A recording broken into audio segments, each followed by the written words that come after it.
Hello, this is Eyes Left to Talk. My surroundings might sound a little bit different because I am in my kitchen cooking. But a topic came up to me today. I was thinking about single moms. Do we ever think about being, single moms? Like, do you understand what single moms go through? Let me see, my banner up.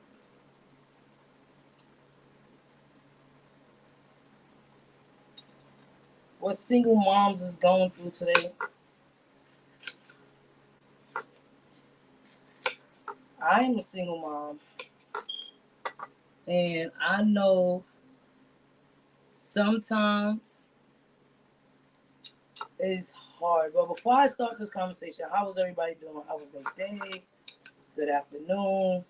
Shalom to all my sisters and brothers out there. How are they? You might hear my background. It might be a little different today. But today I just want to talk about us single moms. How much, what do we go through out here? Do people understand how much single moms go through? Are we having enough time for ourselves? Are we giving our kids enough time? Definitely, if we are working parents, you know, I know I'm a single mom, and it's hard sometimes for me to split things up. When it comes down to my kids, come down to myself, it's hard. And this be on my mind a lot. With the raising of my children, am I raising them right? Am I being too much of a mother? Am I smothering them? Or am I stressing myself out being a single mom? Hi, everybody. Hey, Nikki. I didn't get your planner yet. Hey, Ben. How you doing? I didn't get your planner yet. Um, it's coming soon, so I can't wait to get it because I need your organization in my life. Stop by to support the show. We'll be in and out of the chat cooking dinner. I'm cooking dinner too, girl. I understand. Miss Nikki Nichols. I'm glad that you came to my channel. Hello, Ben. Thank you for coming to my channel. Today I want to talk about being a single mom. Is Are we as parents, single moms, stressing ourselves out, doing too much? Are we giving ourselves enough? Are we I'm buzzing. Cheers. How are you? I'm doing good. I'm doing good. I had a great day today. Work was kind of hard. Um, at the end of the day, my supervisor tried to stress me out, but guess what? I bounced back. I got the camera off because I'm actually cooking in my kitchen. So I'm just like thinking about single parents. When you're a single parent, it's hard. It's hard trying to figure out if you're doing it right. Are we giving ourselves some time? Are we doing good towards our children? You know, I've been there. We usually spread ourselves thin. Yes, thank you for saying that. Because I always throw myself in the mix. I'm not gonna lie. I always throw myself in the mix. I always give myself an example so nobody can think that they're there by themselves. They're gonna be going through the same thing. Yes, I always spread myself thin. I'm a single mom. I'm raising beautiful 6 kids, 5 boys, 1 little girl, and I'm also a working mom. And I'm trying. I'm like, I'm always in the back of my head. Are we spreading ourselves a little too thin? Are we overthinking what we doing? You know, us being a single parent, is our kids gonna be good? Are they gonna be good mentally? Oh, hello, yes, hello, Ben. Okay, let me see if I can stop by to show support. Buzzing. I've been there usually. It sounds very challenging. Yes, it is kind of challenging because one, I have 6 souls, 6 minds, 6 emotions, and everyone's different. One might like potatoes, the other one might like tomatoes. It's real complicated. And I'm also raising a young man that is 18 years old. He's my first. He graduated high school, so I'm also raising him. So I'm also dealing with his emotions, becoming a young man himself. How can mommy lay back and say, you know what, he's a young man? That is not that much I can do anymore. It's not really not how much what I can't do anymore is, am I doing too much? Am I letting him grow up? Along with my other kids, you know, it would be good to have that kind of company around the house. You think so, Big? It's 24-hour company, Ben. It is 24-hour company. You go to the bathroom, your kids are in the bathroom with you. You watch TV, your kids is watching TV. You go to sleep. Hey, proud child. How you doing? Thank you for coming to my channel, showing support. I know I was at Big Chief channel and stuff like that. He was talking about cars and music. I had to go to the store. I was in and out on his channel. How you doing? How you doing, proud? How was your day today? I'm in my kitchen cooking. I will soon turn on the camera once I get to sit down. Blessed, alive, and always grateful. Hope you're doing well. I'm doing well. My topic today is about single moms. Like, are we spreading ourselves thin? Are we doing too much? Are we giving ourselves enough time? Jumping back into relationships? Are we ready to date? That's like what a single mom, like what we going through as a single mom. My children, I don't know. I don't know what goes on today in their heads. I constantly keep asking them like questions about how their day is. What do you think? How your life could have been better? Do you think your life could have been better?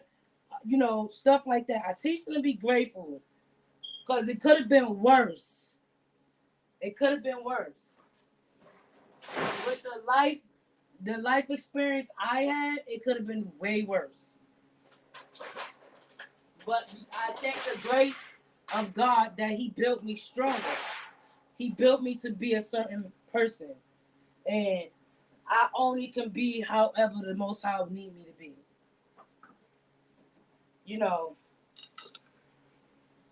And I'm a working mom. I will do yard work I was doing yard work out here on my auntie acres, so I'm exhausted. Oh, okay. You should get some rest. You need to get some rest, because I know how that is. Because I was picking up sand. My first daughter, me, and her dad weren't together, but thank the Lord I had my parents and his mom. Oh, that was good. You know what? My mother died when I was young. My father's alive. He's down south, but he can't do too much. He caught strokes. So there's not much he can do, but I know if he was able to, he would. Oh, thank you for supporting me. You know what? I respect that so much. I can't even see if I gave did I give y'all, like, y'all could drop your links down in my channel for if you want people to come to your channel, you can drop links. I'm not even gonna knock that. I didn't make you. I'm gonna add as a moderator. You can come. Do not. The camera not on. My son is here. The camera not on. Did I don't know. Hey, Lefty. Thank you, Two Guns Lefty, for coming to my channel. Yes, ma'am. Smash that like button. That's what I'm talking about. I don't know why I can't make you a moderator.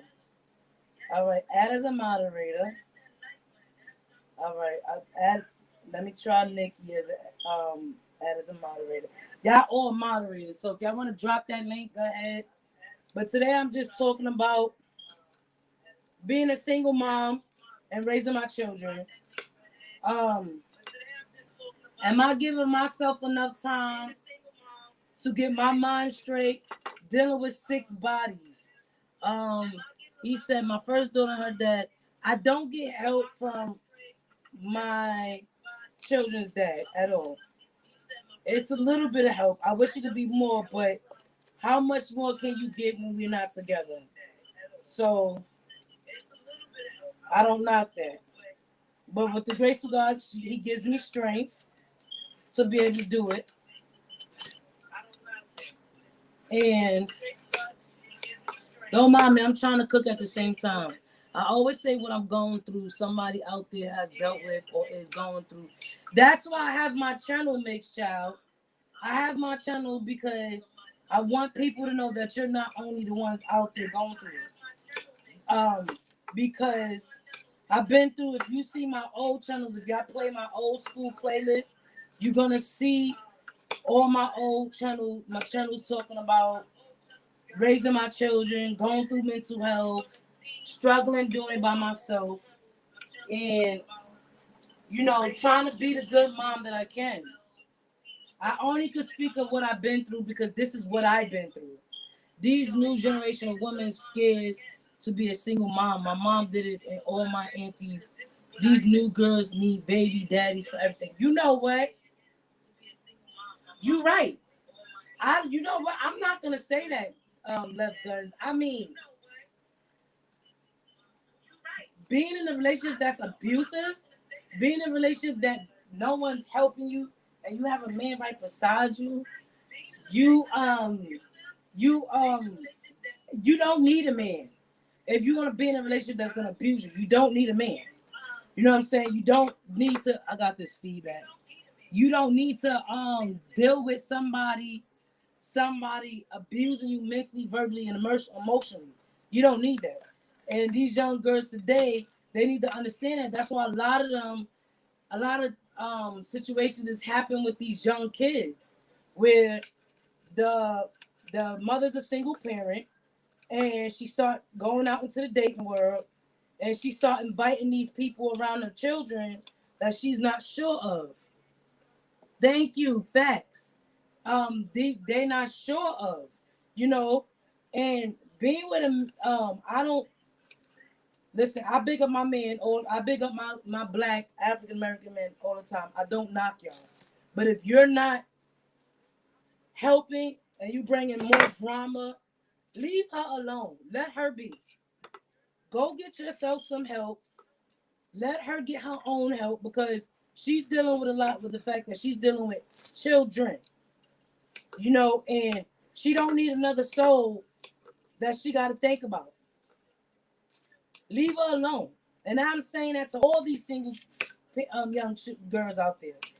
You don't need somebody in your life that's going to tear you down and not big you up. And when he tear you down, he also tearing your children down. Your children is seeing that.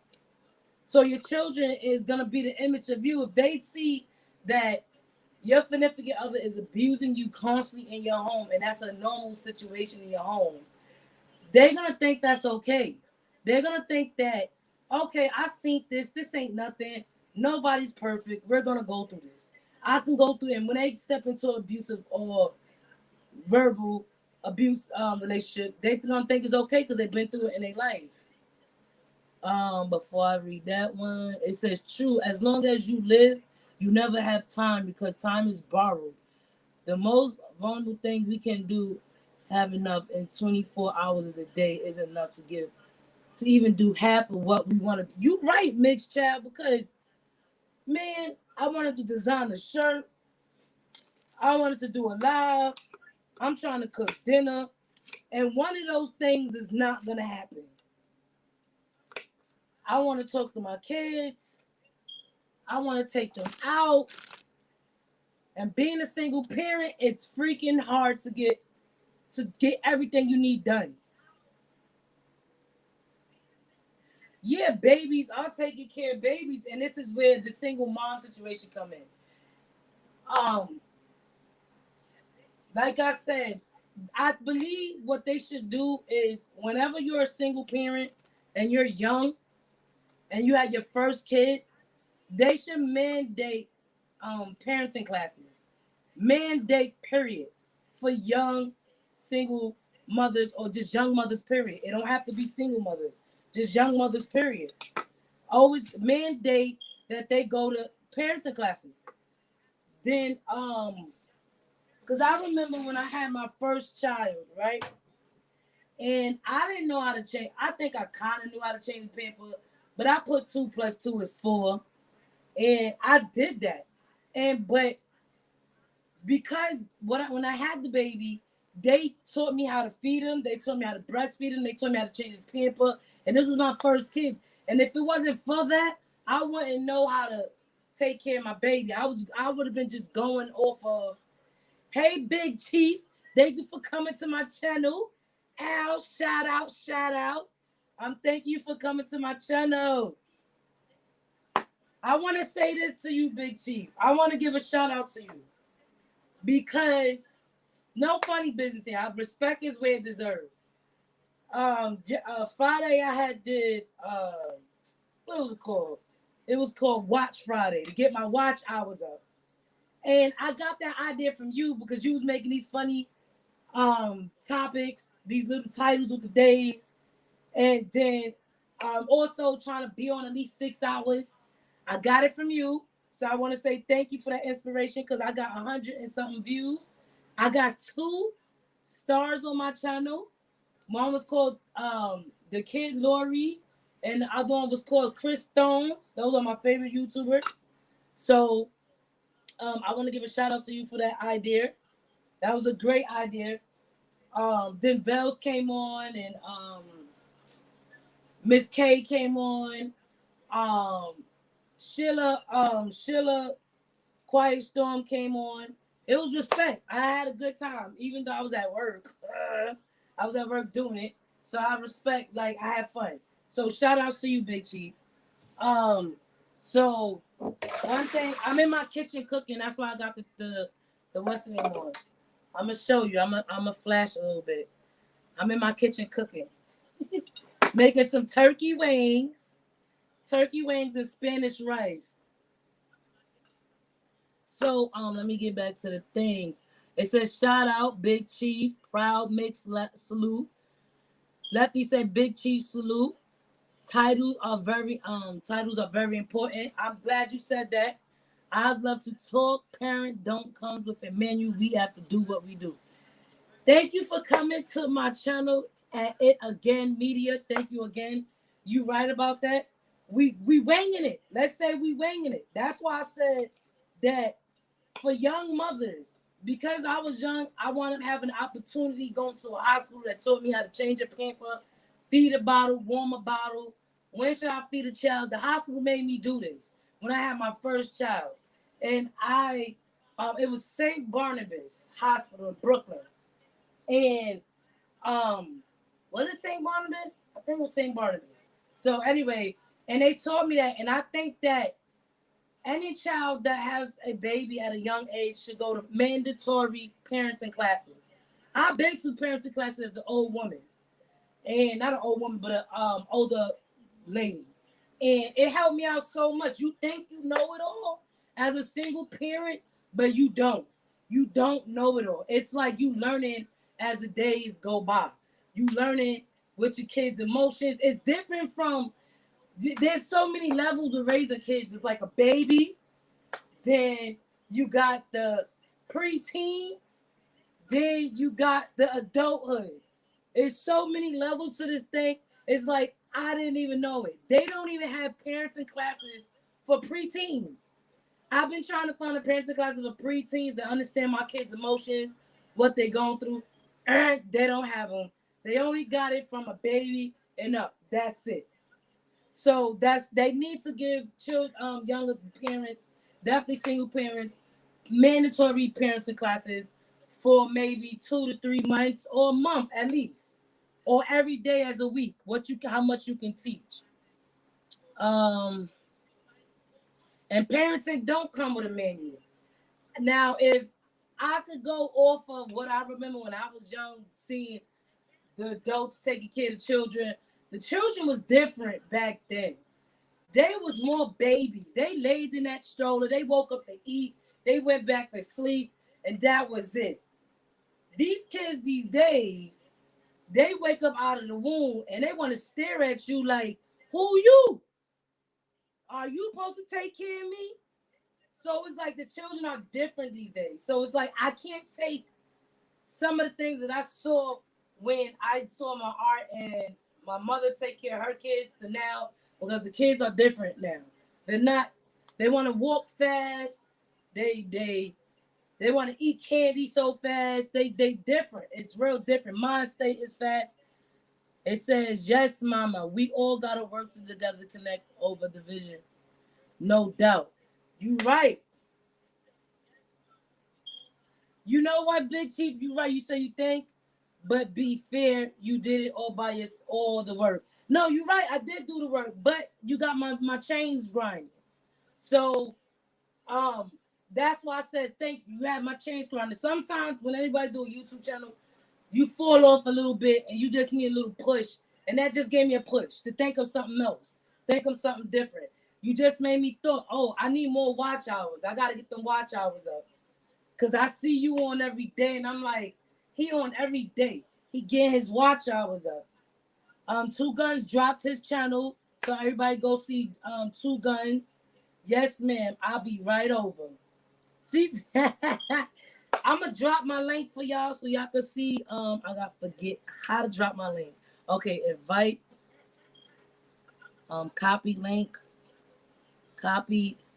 All right, now I'm gonna drop my link. So if anybody want to come up, they can. Let me see. They can come up. All right. It says, "Girl, can we watch you cook?" You want? Really? I already threw the chicken wings inside the oven. Let me see if I can take it out. I'm gonna show you. Okay. We already took the chicken wings out the oven. See my dead plant? My plant dying up there. Ooh, wait. Hold on. I just chopped up my onions, my green peppers. I seasoned it with. I ain't gonna take it out the oven because it's already in the oven. I seasoned it with seasoning salt, sazon, garlic. I chopped up my onions, my green peppers, and stuff. So, now I just put that in the oven. I'm sweating because the oven is on in the summertime. So now I'm about to make some Spanish rice. So we're gonna need. Look at my topic. Wait a minute. Media. Wait, I'm getting off a topic. Oh, okay. Hold on. All right. Add to stream. How you doing, Mixed Child? Thank you for coming to my live. I respect that. Peace and love. How you doing? You hear me? Yeah. Well, I love this. Everybody coming over, showing respect. How you doing, Mixed Child? Proud Mixed Child. I'm blessed, alive, grateful, and tired. I know. I can feel you because I just finished doing a lot at my job. My son said, "Ma, you sure you want to cook?" I was like, "Look, I don't want to go to bed early. Y'all need something to stick to your bones. So let me just do what I gotta do." So do you have anything to say on that topic about being a single mom, like a single parent? Did you did you experience that in any members of friends or anything like that? No, I had friends that experienced that. Like my parents, they were together for a while, but they never got married. And I primarily learned a lot more of what I know from my mother than my pops. But for what I know, it gave me enough of the tools to get me out here on my own for years. and take care of myself and do everything else. So, like I said, I always say when I'm going through like the worst shit in my life, pardon the language, I know somebody is No, going through much worse than me. say it again. Say that last part again. No, I said I know when I'm going through like real bad times, I know somebody out there going through worse than me or has gone through worse than me. Yes. So this is why I like I said before, if you see like my old videos, this is why I bring my channel out because I was going through a lot, and I felt like, am I the only one going through this? And the world will make you feel like you're bugging. The world will make you feel like disregard the link. What my link not working? At media again. Oh, I'm sweating. So yeah, but and this is why I bring in my channel out. I want you people to understand that you're not the only one going through this. Everybody's going through the same, might be going through the same thing, but going through different experiences. So it's Yeah. like this is what my channel is for, and I'm glad you putting yourself out there and you telling that. What you do that on your channel? So I'm glad you come to my channel so people can, whoever watch me, understands that they're not alone. Right. I mean, I Go ahead. Sorry. oh my bad.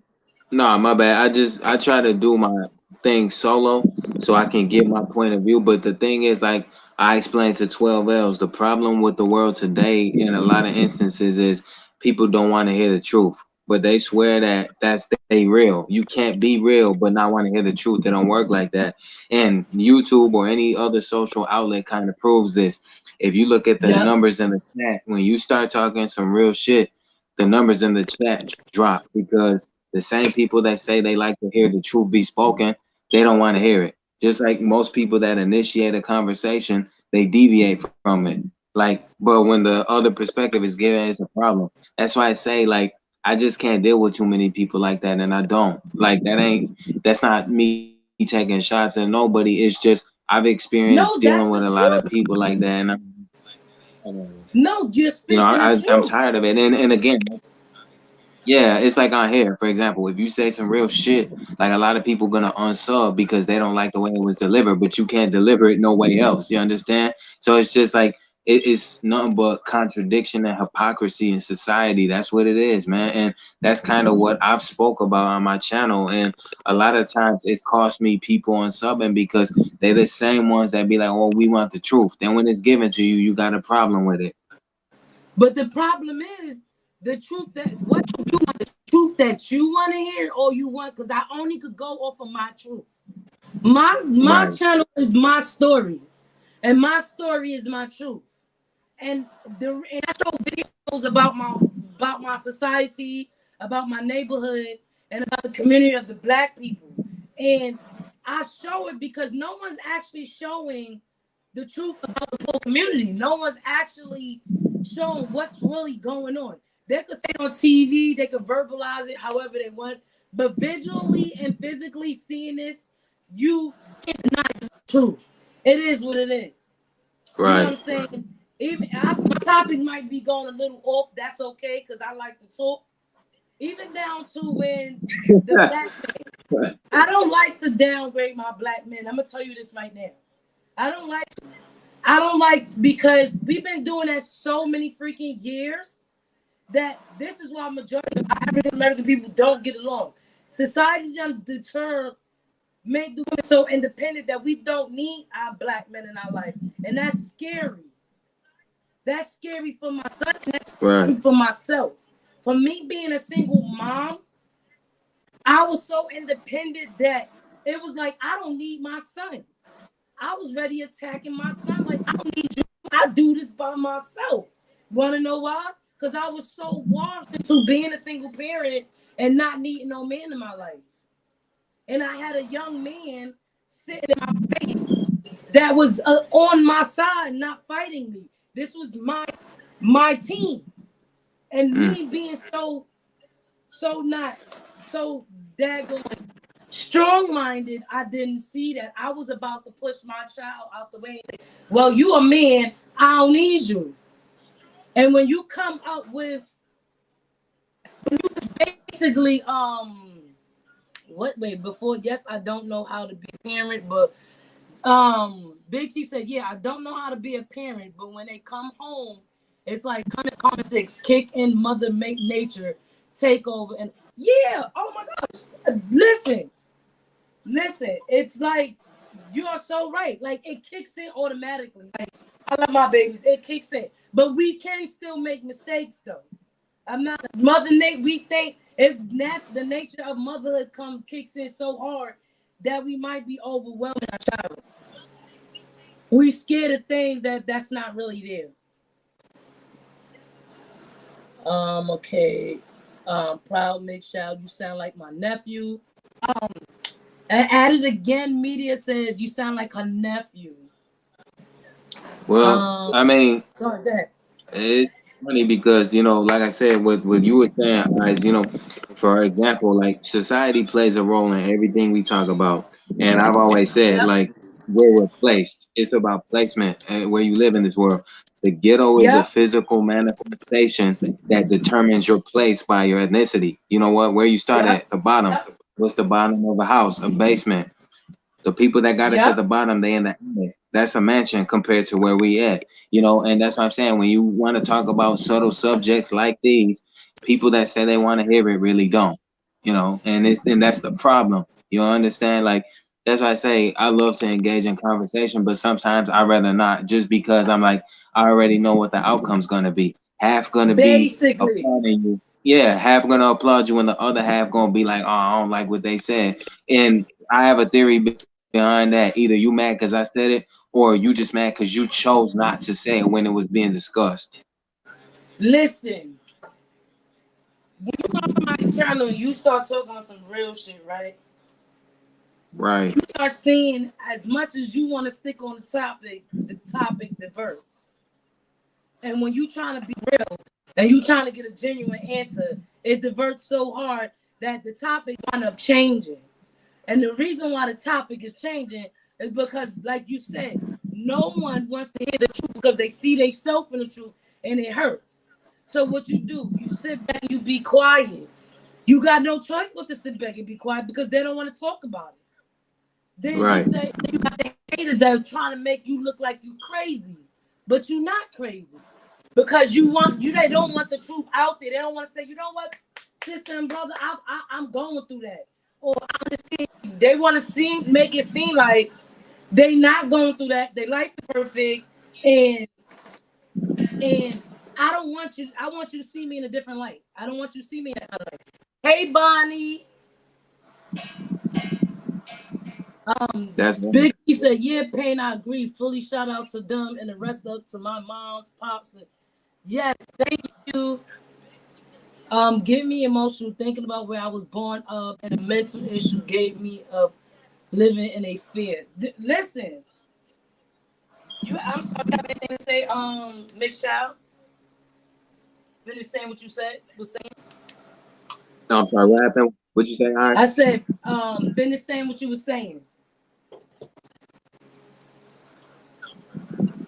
Yeah. See, I mean, again, we're placed. Yeah, we placed in a certain spot. You know, ain't nobody stupid. Like for example, I talked about a lot of things that's going on now, and no disrespect to your platform, where I was talking about the medical issues regarding the pandemic. See, I'm not gonna get on camera and lie to a bunch of people that I hold dearly to me, because my supporters are the reason I am where I'm at on here. You know, and I ain't gonna lie to them. So I told them my thoughts and the real truth behind what the government's doing. So they took my video down, YouTube. The reason why they took your video down was because I'm gonna tell you right now, you putting the truth out there, and you don't want to. To them, they want to act like it's a conspiracy, and you diverting people from what they want them to do, want the world to do. The world wants you to do this, but if you got somebody out there speaking the truth, they don't want that out there. They don't want the world to do what they want them to do. You notice how people try to combat coincidence with happenstance? Because what I did there was, you know, I told the truth. And the thing was, I'm like, how ironic is it that everybody that be really telling that shit, they end up dead because they know too much. And you know what? If you know the truth, you got to share with everybody else. It's your due diligence to do that. But before you can do that, you get put down by who? Everybody that we talking about. Like it is, we ain't slow to this. Listen, a lot of people wants to not be in a delusional state, and they feel comfortable being in a delusional state. They feel comfortable not knowing the truth. And when you got people that's comfortable like that, you got a lot of people that not make sure the truth come out. They're gonna knock you. They're gonna make you seem like you're crazy. Right. You gotta keep spitting your truth. Keep putting it out there, because what you say is common sense. That's on the same level as you. Your eyes is open. 2 + 2 is 4. If the 2 does not add up to 4, something is not right. I would speak a lot of what's going on with what you're saying, because I'm on the same level. One day when you have a platform, I will go on your channel and speak to you on your level, because I'm on your level. Definitely on your level. So, but what I have to do is I have to put a disguise on. Because one, I got kids. 2, No I don't doubt. want nobody after me. 3, I don't want to be seen like I'm being paranoid and I'm being crazy. So I don't want to go through that. So one day when Right. you have a platform and you want to talk about that, I'm definitely coming on your platform, because I know where you're coming from. It's so much that I can say right now. Right, I understand. I totally understand. Like I'm not telling nobody how to feel. Only God can, show Yep. you the light and help you get through it. But I'm saying for me personally, even on my own platform, when I do talk about it, I'm like, man, I'm going out honorably. I'm not about to be bought and sold by the system. You know what? Once you develop that systemic mentality, you lost. And I just feel like anything that the men in suits do to us, it's never been prosperous. So I'm never gonna say, yo, I'm gratified to have gotten a quote unquote handout for all that. Hell no. Bonnie said, "Where's everybody from?" I'm from New York, Queens, aka Far Rockaway. Where are you from, Bonnie? I mean not Bonnie. And again, media said that. Bonnie said, "You're always going to need someone. We can't live in this world by ourselves." Listen, that saying, Bonnie, that says it takes a village. That saying is real strong. When I say that's real strong, when it comes down being a single mom, that's come down raising children, not having that support system. We ain't just talking about grandmothers. We're not talking about just fathers. We're not talking about doctors. We talking about fire department. We talking about police stations.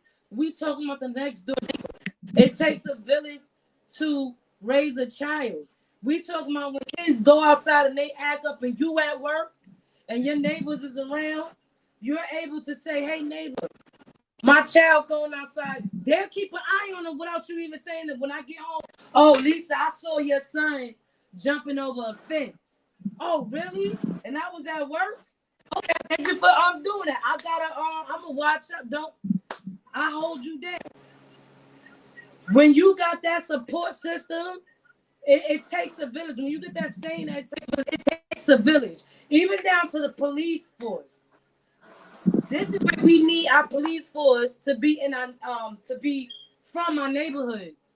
The police officers to be from our neighborhoods. But because the camera's not on, you come in, the camera not on. Because if Ben that I raised, I babysitted, became a police officer, or matter of fact, if I was a police officer and I grew up with Ben, and Ben was acting up in the street, and I saw Ben, I said, "You know what? Don't worry, I got this. I know who he is." And I sit there and talk a little bit with Ben. You know how many people would not be in jail right now? We'd be like, "Go ahead, Ben. He just going through something." It takes a village to raise kids or to support system, period. They want you to say what they want to hear. It's unfortunate your stream was taken down. Your stream was taken down. When was it? The whole thing took it down, the channel? They took my one of my streams down, but you know something, Ben? I'm a man. I'm gonna say what I'm gonna say. And again, like my pops always taught me, you never stand down, no matter who think they got power, because no man down here, no mortal, has power unless given from up above. The government to me is just a man in a suit. Bottom line, I don't fear a man. I fear what God's gonna do to me. That's for my rice. Um, Sofrito, I wish I could hey. have seen that panel. I wish I could have seen that panel. Um, Let me see. Okay, media says I have a video called Dinner and Discussion. It's not being pushed out by YouTube and Google. Ads won't touch it. Talking about it, it's a sensitive issue. Can you discuss a little bit what's going on in your video? You said dinner and discussion. What was you actually saying in it? It's not being pushed out. What was you saying in your dinner and discussion? What was you like? What was in it? Wow. It says Bonnie said truth will set you free. Facts. Chicago. You from Chicago in the house. Ow. Media it added again. Media said eyes love to talk. The forces are tough. Two, no longer be offered friendly, but apply necessary force. Listen, okay, you said that right. I don't know if I'm reading that right because it's officer friendly, but apply necessary force, and that's the police force. That's their guidelines. That's their guidelines to handling the youth today. Instead of understanding and knowing where we coming from, oh, okay, you talk about interracial dating and to have or have not the COVID-19 vaccine. You know what? Someone told me we gonna call it the vacation. You know what that's about? Someone told me they take your children down when you talk about vacation. Yep. And I was like, really? Because I know I talked about the vaccine a couple of times in my channel. Did I? I think I did in between conversations. So if they might have not caught it. So that's why I wasn't taken down. Because I was talking about so many topics. I was talking about de Blasio, Bloomberg, mad stuff. So they might have not caught it. So that's why I didn't believe that they was taking channels down. But now somebody said, you talk about the vacation, your channel's getting taken down. And I said, oh, okay. And now you're saying it. Now, that's a really sensitive topic. Interracial dating. I would love to talk about that. We always That's get right. mental stories on the news over here about American police. Mental stories like how, Ben? Like the police is bugging out or something, or the mental health in the community. Right. It's sad though. Like I look at these cops, you know, when they kill us and say, "Oh," they label it accidents. I'm like, "Yo, you really hate us that much? Like that's a shame," you know. And I don't know how they don't see it. How did you build fear in one? How did you build fear in one race because of a color? How did you build fear in it?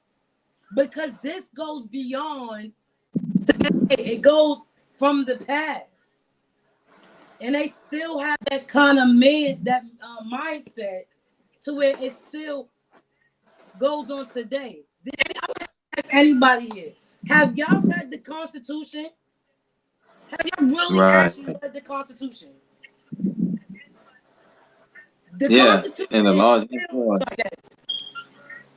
The laws ain't for us in there. Hey, you know Talib Kweli, right? Eyes, he Brooklyn.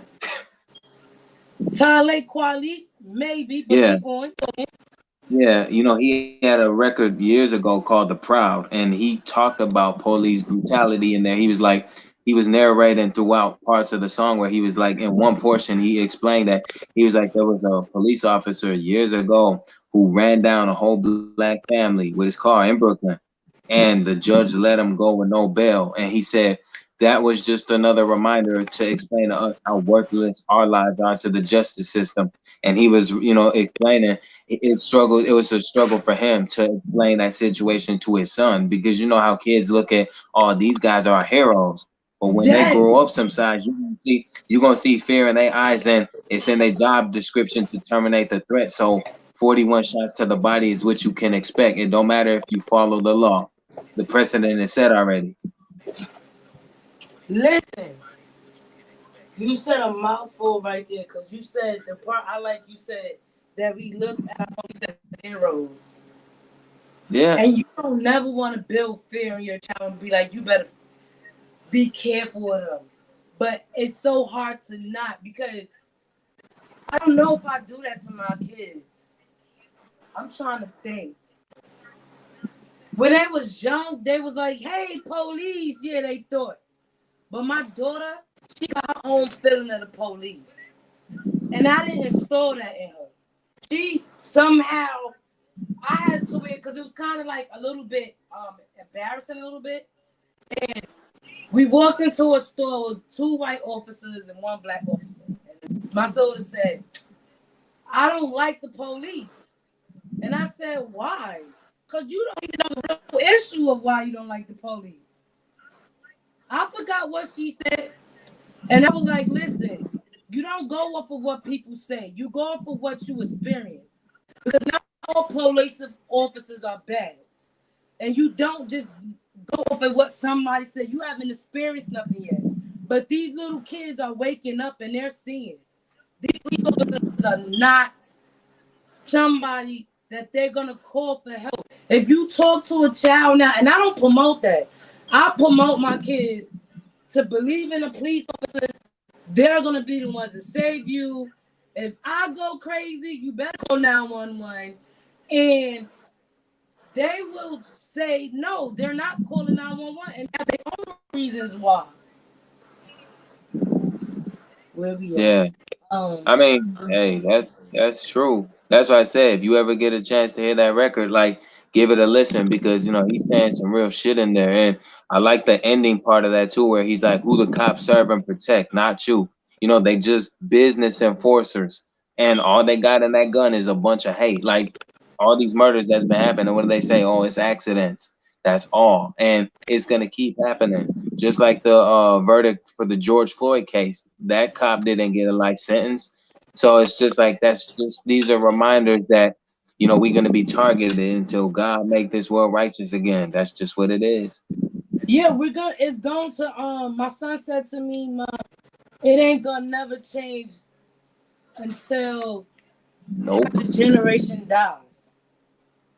And I said, "No, Jimmy, because the generation our ancestors died and it's still going on like this. Until we speak of the real issue, until we actually look at history and talk about it, communication is key, we're never gonna get over. We're never gonna get past the fact that this is what we trained our police officers, and we still got some of that training, you know. Right. And I understand some of us act silly when it comes down to these police officers, and we wind up getting into situations, and we gotta not train, but we gotta tell our kids to look down to the ground. It should never be that way. It should never be. You should feel safe. When a police officer stops me, I'm scared. I'm immediately throwing my hands in the air, and I'm immediately letting them know, like, listen, no disrespect, no nothing, please. Like, right now, and I'll be shaking from my boots because God only knows what can happen. I had my experience with the police, and I called police and it switched up on me. But guess what? And I had my positive of the police. You know what I'm saying? When I needed them, they was there. So I got my, not everybody's the same, but what the sad part is that when our people's get into this police force, it's either lay down or stay down. It's a gang to me. It's a gang because it's like Bloods in the Crip. We don't know you down until you to the body. That means you hold on all the secrets that's going on in the police force.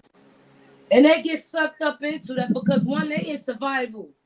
They gotta be survival in their little people, in their little uniform with their job so that they could be comfortable. They gotta lay down or stay down. One of those. I don't know which one it is. Right. And if we, because they had something going on in the police force where they had a petition where the black people wanted to just be police officers in the black community, and they wanted to show that this was what was going on in the police stations with black officers. And somebody they forgot all about that. They forgot about that petition. They was not knowledge of it. They were scared. You want to know what they were scared? They were scared because y'all don't know what the black officers got to go through in the police force. Because this industry is, first of all, there was the Italians who started the police force. First of all, the master started the police force. Secondly, police force, we was always the bad person. So we walked down the street, we was automatically getting arrested from slavery. Then they built this police force from the slavery. It was not mainly for the community. It was to protect the white folks from the black enemies. So this is how this shit created. Then you got the Italians that started becoming it. The Italians and Europeans developed this police officer force where it was nothing but white folks on it. I don't know if I'm speaking politically correct, but I hope everybody's getting what I'm saying. Right. And then now we started saying, hey, we want to join the police force. We want to get with these people. And that's when black people started getting into it. Now, racism never stopped in the police force. Remember that. So when we joined this police force, that didn't mean it didn't stop inside the building. They was going through shit. They was going through hazing. They was going through racism. So now it's like, all right, now they starting to get ashamed. They like, all right, we welcome y'all. Come on in. It's like a coat. You put on it, instead of white sheets, it's blue sheets. Blue, black, and gold with gold trimming in it. And right. When they join this force, they fighting their own battles. So it was either later you with us or you not with us. So some of them pick with us. We with y'all because one, we gotta live, we gotta get medical, we gotta get all this stuff. Because the moment they speak out, it was shit that they was going through their police force. Now the brainwashing comes. You gotta go through this training where you shoot at the black shadow. The shadow got on baggy jeans, a twisted hat. This is what it was in the beginning.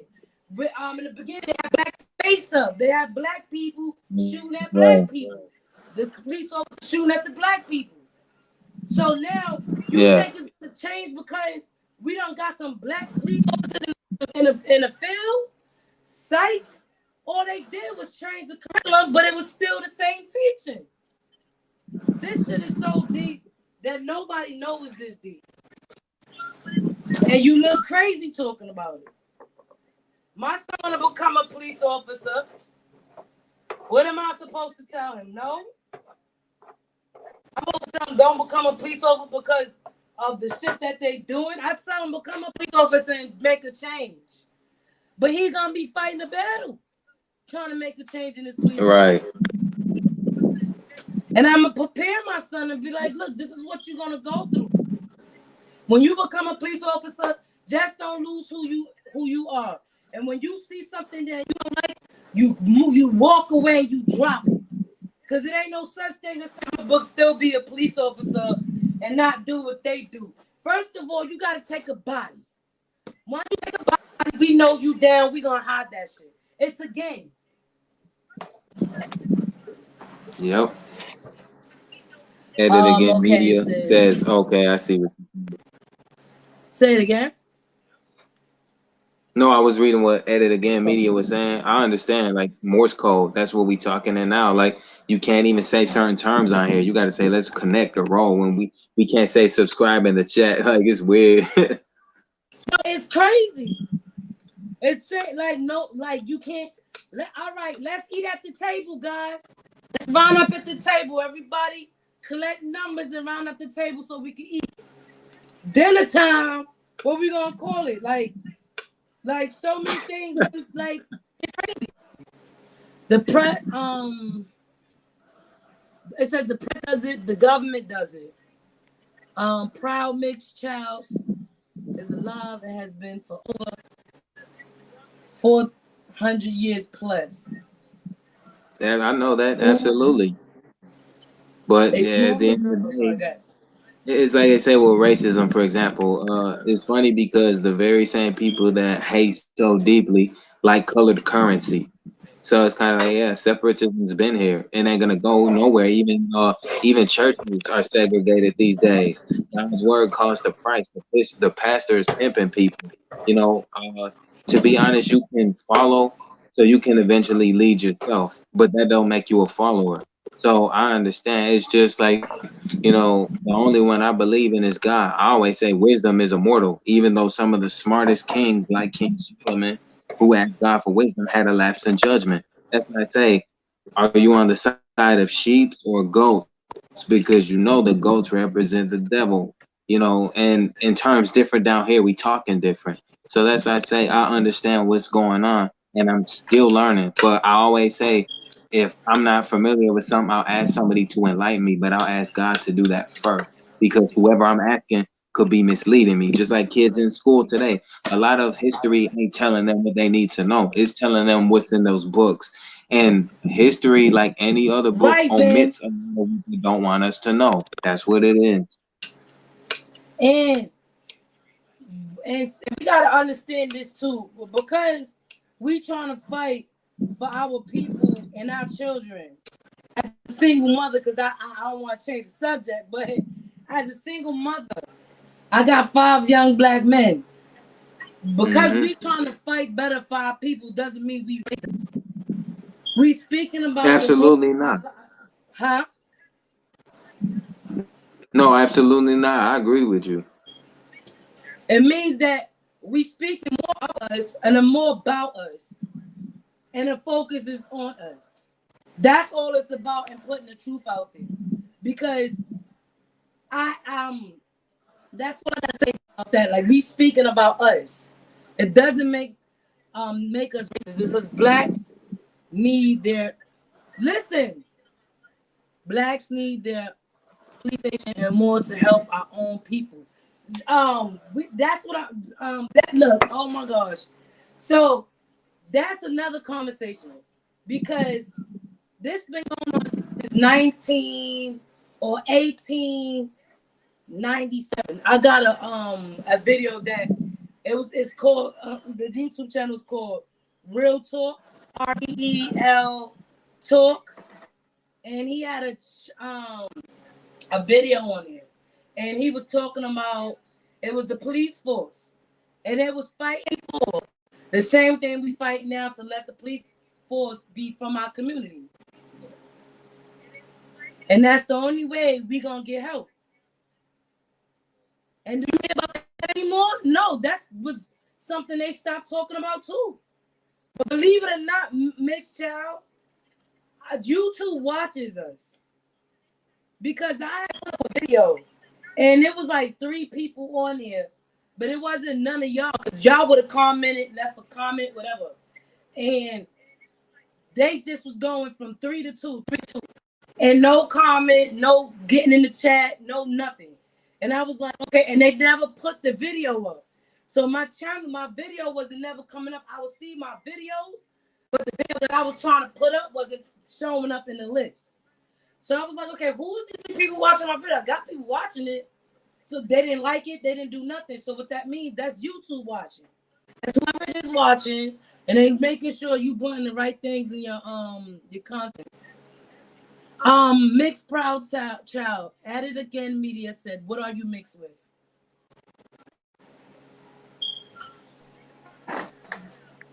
Sorry about that. I had a phone call. But No, that's okay. and then again, well, my mother is Mexican and Puerto Rican. My father is Cameroon, African, Bengali, Indian, Choctaw, Native American, and Mandarin Chinese, from a small town out of Canton, but born in the U.S. both. Okay. You heard that, Bunny? Brassman said, okay, or let active with one to another as a code word. We gotta get that code word. You're right. You got like the blue jacket bull crap. I like that. I be feeling cold sometimes. I'm trying to see. Okay, a code word. I said vacation if we talking about that. We gonna call it vacation because sometimes the vacation is relaxing and sometimes it's not. You come home still feeling fucked up after taking a vacation. At it again, media, proud child. I am watching your video and I see you have a sword. My deceased uncle is really needed cleaning. Really need cleaning. Oh, I think she's speaking in code. Thanks for that. And again, media and blessings, and I'm sorry for your loss. But you asked everybody earlier where they're from, and I'm from Old San Juan, Puerto Rico. Say it again. No, she asked everybody in here where they were from earlier, and I said I'm from Old San Juan, Puerto Rico, so she knows. She said, Brassman, you can use a symbol if you go to another channel to identify where you synced that person. Oh, okay. I might be doing shit wrong. Y'all let me know about something. Dead serious. I'll be on there like, can we link up? Oh, can we drop links? They be like, no, you can't say that. I'm like, what the fuck? Why I can't say that? That's what I'm doing. Right. Rose, I agree with you, but if we're going to have black police in the inner city, we must have to know they don't have the slavery, Willie Lynch mindset. Oh, becoming a police officer, you're going to have the Willie Lynch mindset. You're not going to be able to be in a police officer and talking about, I'm fighting for black rights. Do you see all the people that was a police officer, now they're becoming something else to try to fight for rights? How come they couldn't do it when they was a police officer? What's that guy name that's trying to become a governor? I'm not talking cold. Oh, about the sword. I have a sword and wish to know how to clean it. Oh, okay. I'm sorry. She want to know how to clean it, mixed child, the sword. Oh, I'm sorry. I didn't get to see the comment. All you do is you take a little bit of disinfectant wipes, or you can get some spray, and you can wipe it down like that. It'll be clean. You heard that? At it again, media. I kind of like this live. Oh but a lot of people left. Where is? Oh no, I don't know if Pain came. I forgot. Cool. Okay. Said thank you. Said thank you, love, and she said cool. But yeah, it's kind of that situation is kind of hard. Where this is deep. It's like I don't know how we're gonna discuss it. We're gonna have to have a platform to discuss it. You can't discuss it. You can discuss it, but we don't know if it's ever gonna pop up. We're gonna be more like, where did it go? What happened? So it's like, but if we do a live, when we discuss it, they don't have to put it up. We're gonna be live. So if people join in and watch, we're gonna be able to say what we need to say on live. You hear me, Mixed Child? What happened? I'm sorry. I said that we could be able to. We don't have to do a video. We could do a live on the situation what you want to talk about, because if we put a video up, it's gonna be down. But if we did a live, it's gonna broadcast. They can't stop. Yeah, no doubt. So you have to find a way to maneuver around it. If you want to put it out there like that and talk, it has to be live. Forget in a long live at that. Forget putting a video up. It gotta be a long live. Cause I see the mixed reaction. That's how it always gonna be. Like, and I like that because sometimes it does spark a little bit of change, but at the same time, you know, action has to follow that. Like if you look at About Me, that's everything that I am was with a where I'm summarizing it. Like that's Uh-huh. me, you know, label. But I actually live by that. Like the sword. I'm a martial artist. And you know, you have to register your hands when you become certified. I'm a certified black belt. So the thing is, there's a lot of things you don't want to really tell people because again, you're tested every day you wake up. Life Yeah. above ground is a chess move. You know, you gotta maneuver how you're gonna get through each day. Just like with the police situation, you know, I think people's fear of the police is if I get stopped, I don't know if I'm gonna die today or not. Even if you follow the law and say yes sir, no sir, Yep. you put your hands behind your back and they don't use no excessive force. At any given time, they can just pull out that trigger and bam, that's it. So it's Now like you my just question is, what do I tell my son? What do I tell my sons how to deal with the police? Being a single mom, talking to my kids, thinking I'm telling them enough or thinking I'm not telling them enough. How do I tell my child how to deal with the police? How can I tell them? you can only tell them what you've been telling them because I don't really think there's no way around that because the police are gonna maneuver how they want. And anytime you give a man this false power that he believes he has, he's gonna abuse it. That's what every seat in power does. You know, they like to say, like the president isn't the most powerful man in the world. God runs this, not a man. So it's like there's nothing you can do but keep telling him how you tell him because he could be going to the store, for example, to get him some groceries, and they can just harass him because they feel like they want to. Like there are even people who have been stopped for driving while black. That's a real thing. So when you mentioned the Constitution earlier, there's laws like that out here. Just like Rob Allbanks, do me a favor and go check him out because he's another OG out there in Alabama. We talked You got about his link this, to drop it in the and there's some. you got his link? I'm Get sorry. his link so you drop it inside the chat. I will leave it in the comment section of one of your videos and you can check him out. Yes. But Because we I had want to this see it. conversation a few months back. And you know, Number he's out in one. the south. So like I was explaining to him, there's some places out in the south you spit on the sidewalk and get 2 years in the joint. And you can't have ice cream in your left pocket out there. That's some jail time. So these I laws that are not constitutionalized, yeah, these laws that are not constitutionalized, you know what? You can go to jail at any given time just because of the way you look. Being black is yeah. criminalistic. That's the way they put it. That's why But you see, yeah, it's sad, man. what we must understand is, what people must understand. Hey, Simple Living, Raina, thank you for coming to my live. I miss you. Where you been? The thing is, the more, the first thing we gotta do is before we can fight that battle, we must become a group. We know all these That's things right. that's going on. We gotta come together. And we gotta come together because I see all these lives bashing man, bashing woman, and not realizing this is what they want. So we can't.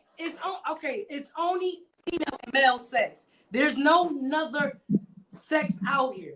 So there's only two sexes to get along with.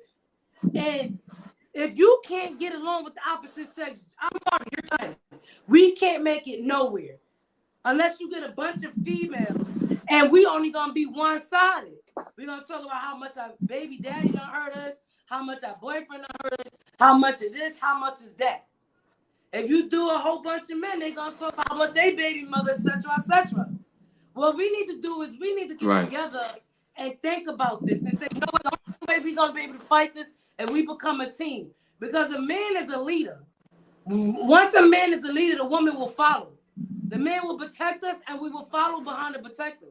And once we see our men strong and saying, hey, we're going to get together, we're going to fight this racism because you're treating us wrong, not as a one entity, us as in female and male, wrong, then there would be a lot of strength behind us. But because we're so divided within ourselves, let's drop the racism real quick.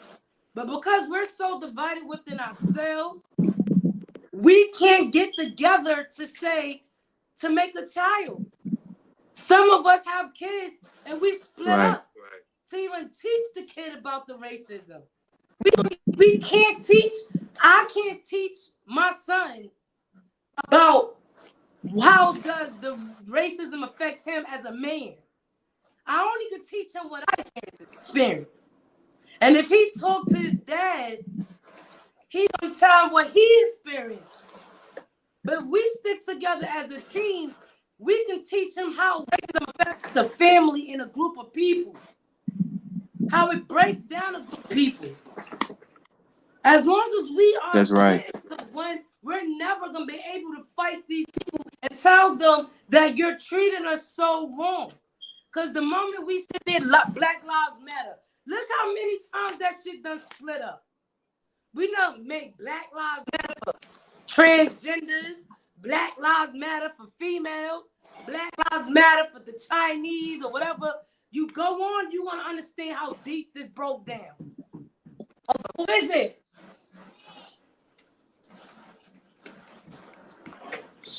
I'm on the live. So as long as we split up, we're not gonna be able to fight this battle. It takes how you say it's not I in team, it's we in team. I believe I'm saying it right. That's right. And once we get together, we can fight this battle. We got to battle within ourselves. We got to battle with, we can't, like, let's say we live in a building, right? And the building, the landlord is so corrupted. We wouldn't even get together to do a petition on the building so the building could get better.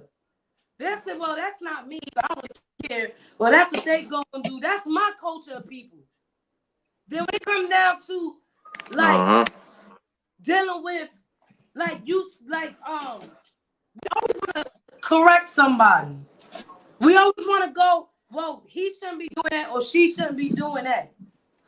No, don't turn that on, boy. Get out of here. That's my son. I'm sorry. But not realizing, not saying, yeah, we need to come together. If we stick together, we should be doing this. If my son is out there doing something that he shouldn't be doing, we need to stick together so we can tell him not to do that. It takes a village to do something. And once we conquer this battle, then we can fight the next battle. Because all we're going to do is like, we're just going to be constantly talking. Because the first thing they're going to split us up, they're going to say, this is the first thing they're going to say to us. Well, there's no rights for women. Then we're going to be like, oh, we need rights for women because we this and that. Then they're going to say, oh, now we fight for rights for women. Then there's no rights for men. Oh, there's no right. Then here is our split. Then we split. Instead of coming together and say, fight for my women and fight for my men, then we'll be one. But we're not one within ourselves. This is a hard-ass battle that we're going to fight.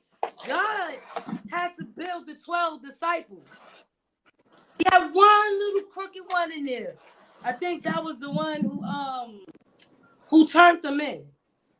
Yeah, I think he had one or two in it. Let me see. One. So he needed a team to fight his battles. He couldn't do this by himself. Let's put it like that. He needed 12 disciples to walk him because Jesus was scared. He was scared. He said it a million times. When you read the Bible, he said it. And when he said that's the devil because this is my path. This is what I'm going to do. And the devil is trying to stop me. And the devil make you scared, make you weak. And the devil jumped into, I don't know who it was. The devil, if you read the story, read the Bible. I'm a Hebrew Israelite. And they taught me when someone teaches you something, you read that Bible. And it tells you right there, I can't tell you the verses, not the verses. I barely can remember my kids' name one by one. I got to call them all 6 just to one. Right. And if you read the verse, it says the devil jumped into him. And he touched me. He took a piece of bread. And the moment, and it was another part where Jesus was at the water and the devil jumped into him again. And he said, Jesus, we can run away. And what did Jesus say? Jesus said, get back, devil. And what he did, he jumped out of him. He jumped into people twice, one at the dinner table and one at the pond. So we gotta fight something. We gotta get this selfishness out of our hearts. Once we do this selfishness, then that's a whole new battle. Sit down. If we could build our people stronger, then we can fight. We can get our African American people out of this police force. We could build our community back. We could build our. We had the Black Panthers. Do you know how deep the Black Panthers could have been? The Black Panthers could have been so deep. They could have been our own police force, our own lawyers, our own this, everything that we need from this other side of town. That's what the Black Panthers could have been. But somehow they got corrupted. And then our own people started destroying it. Yeah, that's why you have places in the world now run by tyranny and dictatorship where they really don't have a voice, and if they use it, they'll get killed. You know, I had there was a guy in my stream. He's a supporter of mine, and I was talking about liberation, and you know, he was like, "I love what you're saying, bro, but I'm tired of it. Like, our people don't want to be united no more, so I'm done trying." And there's a lot of people like that. They so fed up, they just like fuck it all. Like, I'm not gonna keep trying to unify people that. Yeah, and you know, that's what I was trying to get him to understand. But at the same time, like they say, those that want change will follow suit, even if it means their life. The other half will just be like, well, I'm gonna just see whatever else happens. Like, I'm not gonna stand up for my rights. But then, you know, those are the same people that be complaining about the same things we're trying to change for the greater good. The irony. Remember that conversation you said we gotta be real, right? That real goes deep. That's right. We gotta be real. We gotta start looking at ourselves and be looking at. Michael Jackson put a song out there, "Man in the Mirror." We gotta be so real. I gotta change my title on this platform. So, the man in the mirror. we gotta talk to ourselves and tell us, okay, this is what we doing wrong. This is what we doing.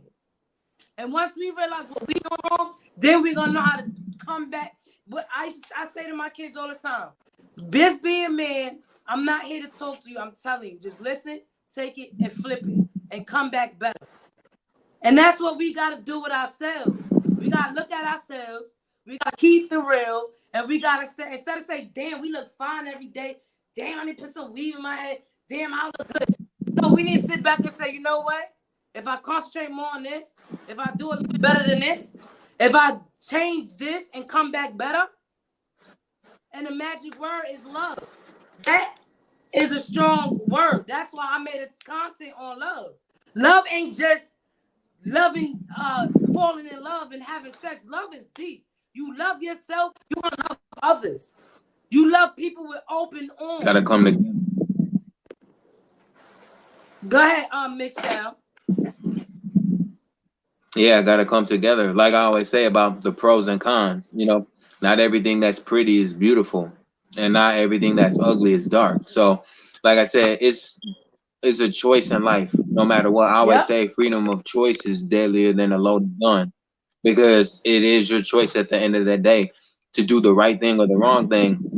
And even though God will forgive you constantly, it's like when you talk about baptism, you know, that's full devotion to God, and that's a hard path to walk.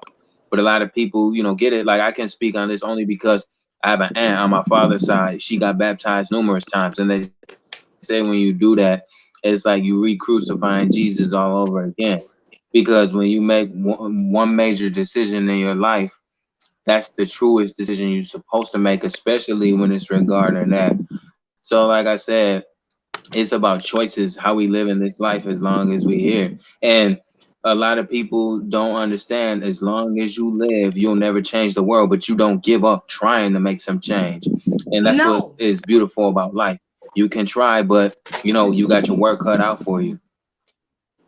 See, and this is the thing too. When people lost the way of God, they lost the way how to walk. Love was a big concept in his situation. When you got baptized, it wasn't to baptize and say, "Oh, you're gonna walk in the line of God," because you never ever gonna walk in the line of God. God done forgave us. God done forgave us so many times. Jesus done stepped in so many times for us. When you got baptized, that means he washed away your sins. He washed away your sins so you can start over. Forgive yourself. That was where the baptism came in, John the Baptist. And your eyes is open now. Now you see the truth. So what you gonna do with that truth? Now you still have the decision. God still loved us even though we was walking wrong. But guess what? When you walk wrong, there is a punishment behind that. Don't think that you walk wrong. What is the saying? What goes around comes around. If you throwing sticks around all day, the cause is you want to hit something and break it. So don't think because you got baptized, you're not gonna never walk in the line of God. No one's gonna be able to do that. I'm sorry, but because you got baptized, don't mean you can't do no wrong. You can do wrong. It's just gonna be like you got a better mindset of it now. You got baptized and you like, all right, now I know if I go around, it can't break something. But you still have the choice to keep throwing it. And the love of the word love is a strong word. That's right. Even it's forgiveness. It's like no matter what you see in someone, you have to love them. Love thy enemies as you love yourself. I don't know the verses of the Bible, but I'm telling you, this is what, if you don't believe me, like my elder said, you need to, Elder the car, if I said it right, you need to go back and read the Bible. When people lost the way of the word, they lost the way of walking the world today. Their mental state was so messed up. First of all, our mental state was messed up during slavery. They read us the Bible so wrong that we was walking wrong. And we was walking in fear. And God don't want us to fear him. He wants us to love him. Look, this came into a preaching session. But I mean, God goes into everything we talk about. Big Chief said, he made a comment I like. Let me go. Our educator about life is to know what the paying people know what they are reading. If I could redo my single parenthood, I would have my child to sit down and read The Art of War. I heard that book was good. The Art of War. I think I got that book. I think somebody said, "Who are the pink people?" I'm lost. Big Chief said, "Shout out to Proud." He said, "Facts. I got baptized. It was hard choice, and now I have to honor that, and I'm blessed." Amen. Big Chief. He proud. I know he got that little boy, and he's proud. I also want to my sins at the cross. Okay. Simple living. I think simple living. White is not actually the color. But that's another topic to talk about. Cause I'm tired of them calling me colored. I'm tired of them calling me black. Cause I ain't fucking black. I'm brown.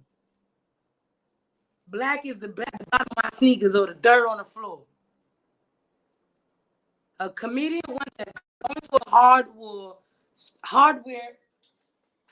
Don't turn that. I'm not laughing. Go to a hardware store and compare the color to find your true."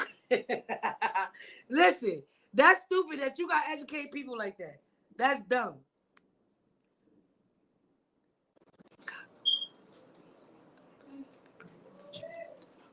No, and you know what? You can tell people by the way they are, Big Chief, by how humble you is, the words you speak. I noticed that you was a kind of cool person. This might be like whatever. When somebody came on your channel and they was attacking your business and your live, and the first thing you said was leave them alone, don't worry about them. That's not what this channel's here for. I knew that it was like, okay, he's not that kind of person. You said you changed a lot. You got a story to tell yourself, Big Chief.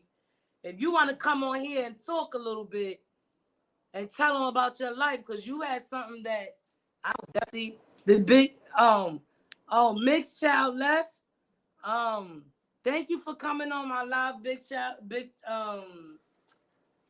Mixed Child, Proud Mixed Child. You kind of did. I love it. The string. Okay. Notice. I don't know why they cutting you out. See, when you start telling the truth on here, things. I'ma post my thing on here. So if anybody want to come up here and speak, you can about this situation. This is not how finest cooking, stew cooking. How you doing? Thank you for coming to my channel. You checking me out? We talking about a whole bunch of stuff. If anybody want to come on my live, they want to add their little comments to it. They want to add a little bit to it. You can. But he was talking about some real stuff. He was talking about us as Black people, us as a community police officers, putting the truth out there.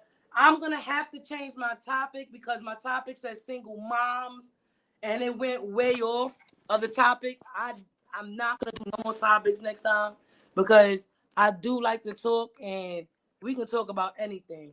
It don't gotta be my specific topic, but I was just talking about single moms and are we working ourselves too hard? Sorry, I'm just trying to prop this correctly. Are we taking ourselves too hard? Like what because me being a single mom, the things that I talk to myself about, the life path that I'm trying to make them choose, and am I stretching myself too thin as a parent? Raina, she said, why can't we call each other brother or sister America? I agree with that, Raina. I said the same thing. Where my cell phone at? Somebody got it? Brady got it? I agree with that, Raina. You're right. Why can't we call each other brothers or sisters? Americans would also be better than identify as a being different. You're right. That's why I say brothers and sisters, or the other side. I say the other side because their side is not like our side. So I say like that. I don't say a color, because the colors they identifying, like Bonnie said, is not the color. I mean, again, media is not the color that I am. I am not Black. I am African American, and I am brown. I am chocolate color. I am wood color. I said that in my videos. I am, man, you could call me caramel, coffee, whatever you want to call me, but I am not Black. I am not dirt. I am not the color of a black crayon. I am not the borderline of my computer. I am brown, okay? So and I'm not colored. I am not blue, pink, orange, the rainbow. I am not colored. I am not a color. I am a brown color. So I've been said that in my lives. And even talking about the other side, I don't know what color you want to call it. Milk. You want to call it vanilla, strawberry, pig. I don't know, but copper. Basically, I'm copper. Thank you, because what it said in the Bible that the Most High is hair of wool, skin like copper, eyes like fire. The furnace, red furnace. Well, listen, copper. You sure right. Burnt copper. We burnt copper. Toasty copper. So anybody keep calling us them different colors, I wish they stop. Educate yourself. Look at this. This is not Black. My hair look Black, but it's not Black. If you take a strand on it, it's brown. So we need to get that correct. Anybody, did I put my I didn't do that, right? Let me copy that. I'm going to put my thing up there. If anybody else want to come on, I'm gonna try to hold the chat as long as I can. But as we was talking, this thing goes deeper than just looking at the outer love. I want to talk about this. We have to love ourselves. It's not a woman thing, and it's not a man thing. I believe that we're taking so much from our gentlemen right now that they can't be men. They can't be the strong protectors that they want to, because the government, the system, the other side done made African American women so strong that we pushes our Black brothers away. We are so determined to be so strong-minded, so right, So I got control of this, that we don't let nobody come in and love us. We push ourselves away. We push our men away. It like back in the days, we was learning how to cook, clean, and be a wife, right? Learn how to be a wife. We learned how to cook. There was cooking classes. We learned how to iron. We learned how to do hair. We learned how to clean. We learned how to they got classes like that now, how to be a wife. They bring it back up. But we learned how to do that from high school. They dropped them classes.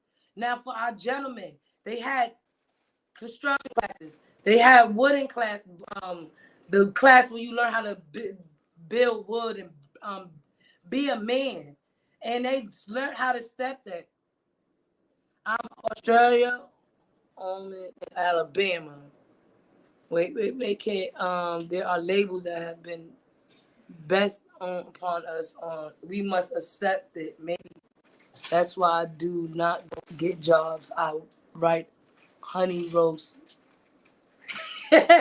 You write that on. I don't mean to laugh. You write that on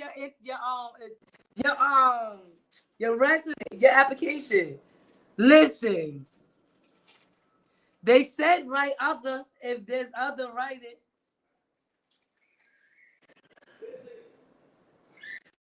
So this is the thing about, and then for our men, we understand that y'all been hurt.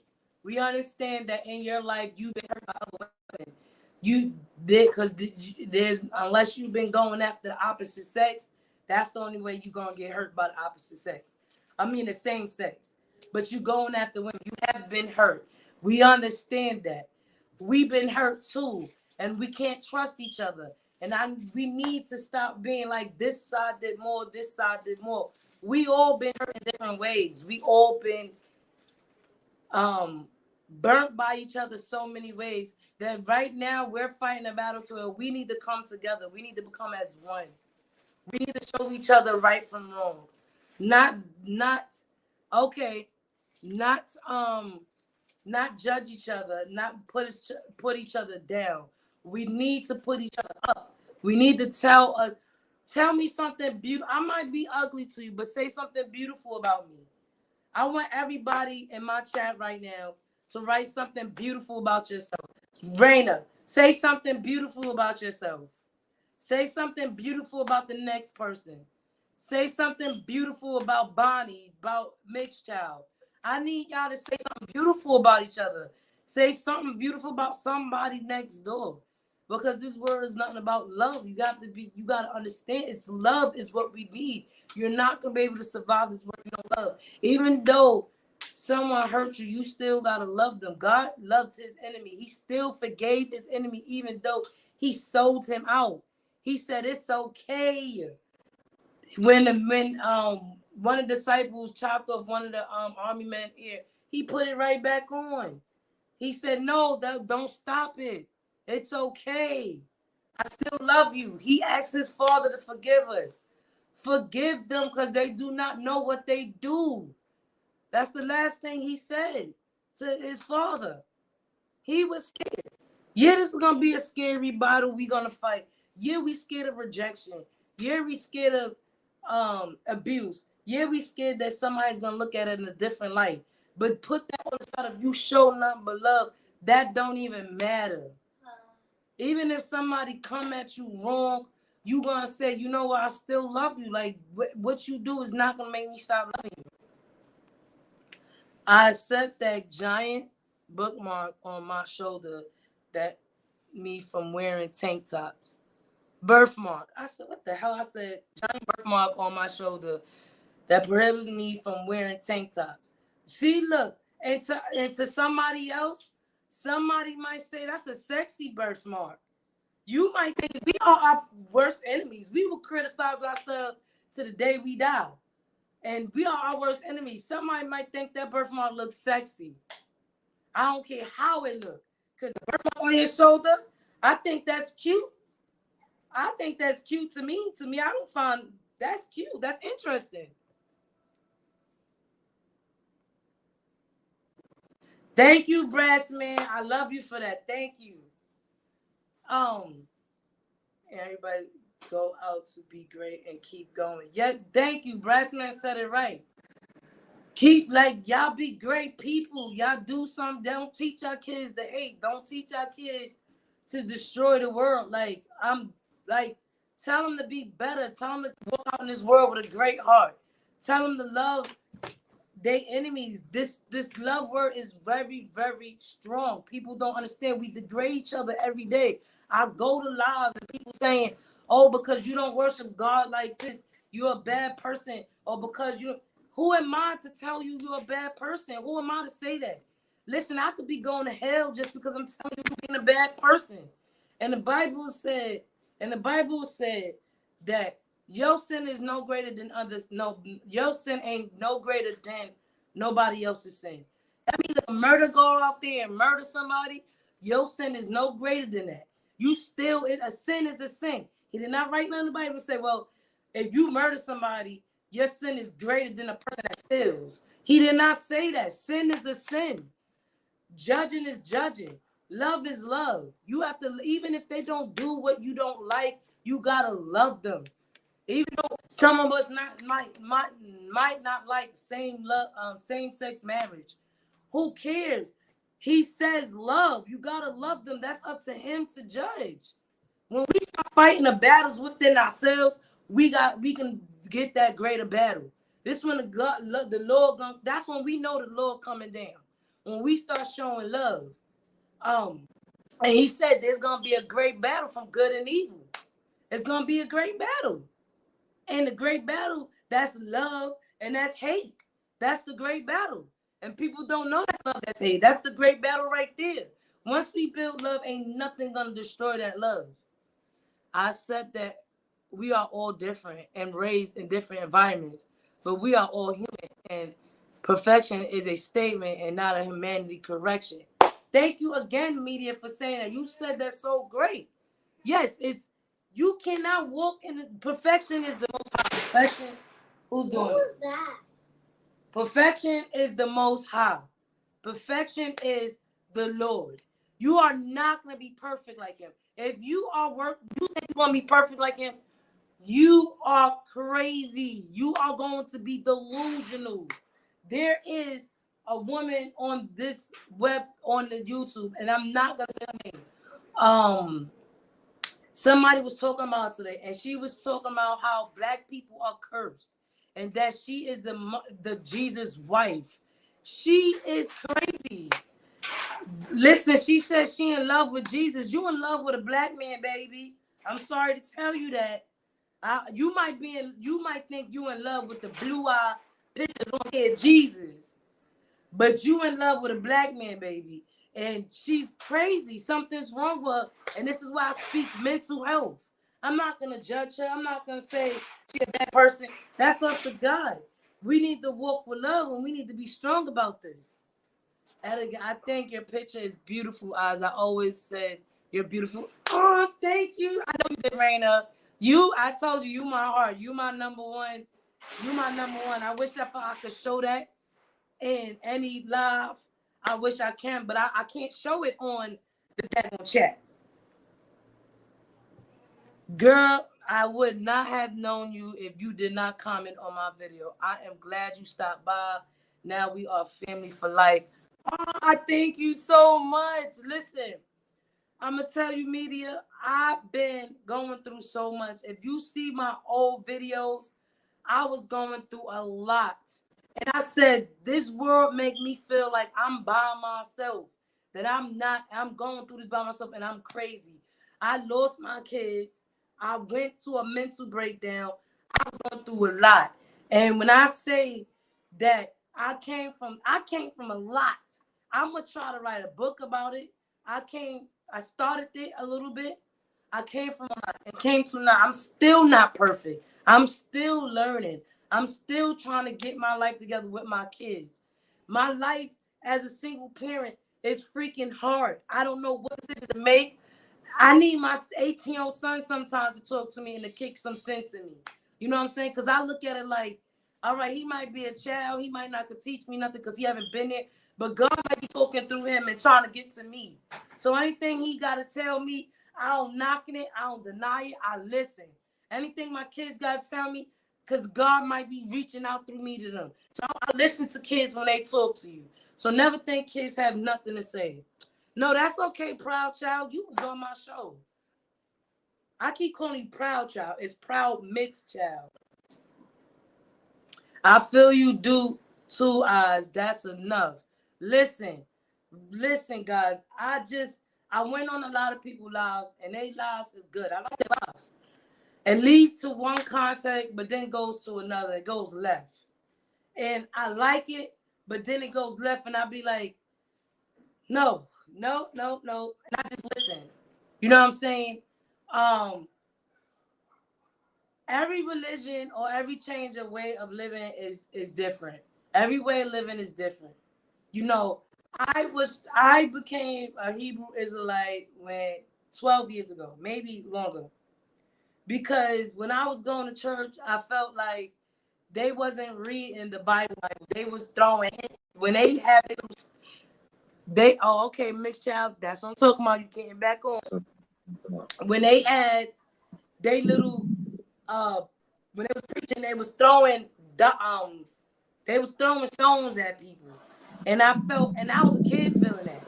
And I was like, okay, I don't like that. That's not, you don't make me feel good in your church. You don't make me feel welcome. And I was, you know, they say you club hop. I was church hopping, and I couldn't fit in nowhere. And then my kid's father sister introduced me into Hebrew, into becoming a Hebrew. So I didn't jump into it full on. I stepped into it, I listened, and I studied. And what they taught me where I started from. They taught me what I can tell my black sons where they came from. They taught me that we was not just ending at slavery. It taught me that they deleted our history. They taught me that this was what was going to happen in our lives because we somehow made the Most High upset. I know you're not. Ready to say I'm not a content creator, just a supporter. She been day one. So that's my girl. She been day one. She said, girl, I just started live 2 weeks ago. You just started your live? You just started doing live? Listen, if I wanna be on your live one day. So I'm now watching on my laptop. So if you want me to come on there, Mia, come on. I would love to be on your live. The same Mixed Child, I promised you already that because I want to get on that level you on. I'm on that level you on. But we got to do a lot. That's how we're going to get our information out there because if we do a video, it's going to get taken down. As long as we do a long-ass live, they not going to be able to delete that. They can't delete it while we on it. They might get interrupted, but they can't really do nothing if people watching. So I was saying that, and I listened, and they taught me all these things about me as a black person and my sons as a black person because I am a single mother. I didn't know how I was gonna teach my boys to be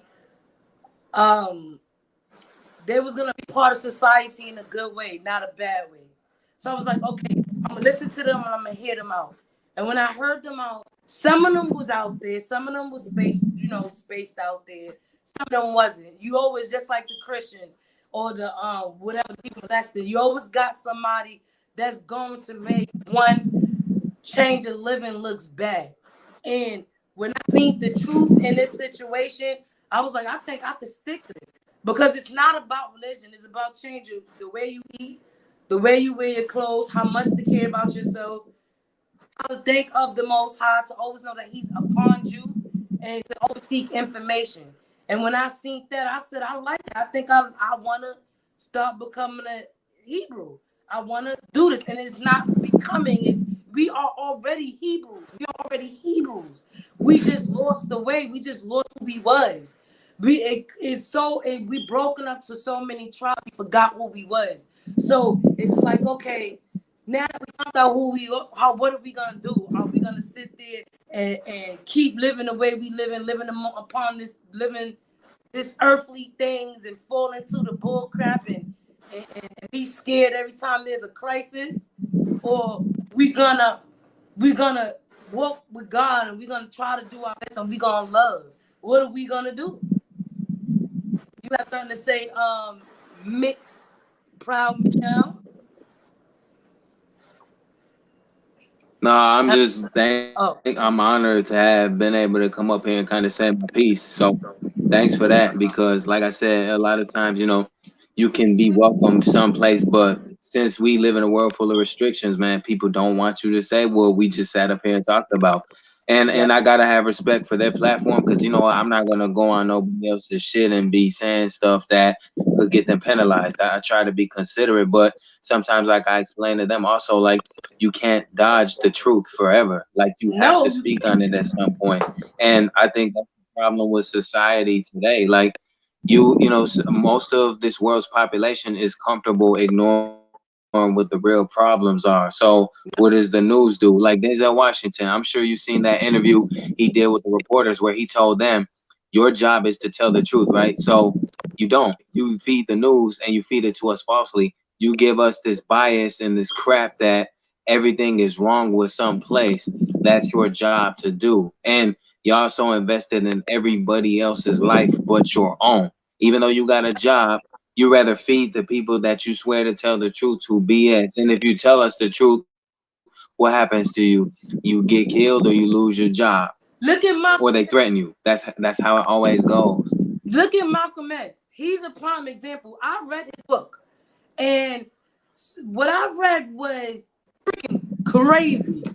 And when looking at the movie, ain't nothing to his book. And when he realized that the people that he was found, he was young, he was lost. This is how God gets you. See, God was working through all this, and he was lost as a kid. He was out there doing the dumb shit as a kid. Because a kid, you're gonna do dumb shit. And then as a man, you grow up and start finding when like black people, we don't learn to tell we done fell on our asses really hard.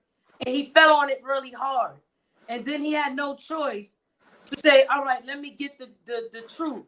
And and Muslims they are good teachers. They are very disciplined. Not saying they great people, but they are disciplined.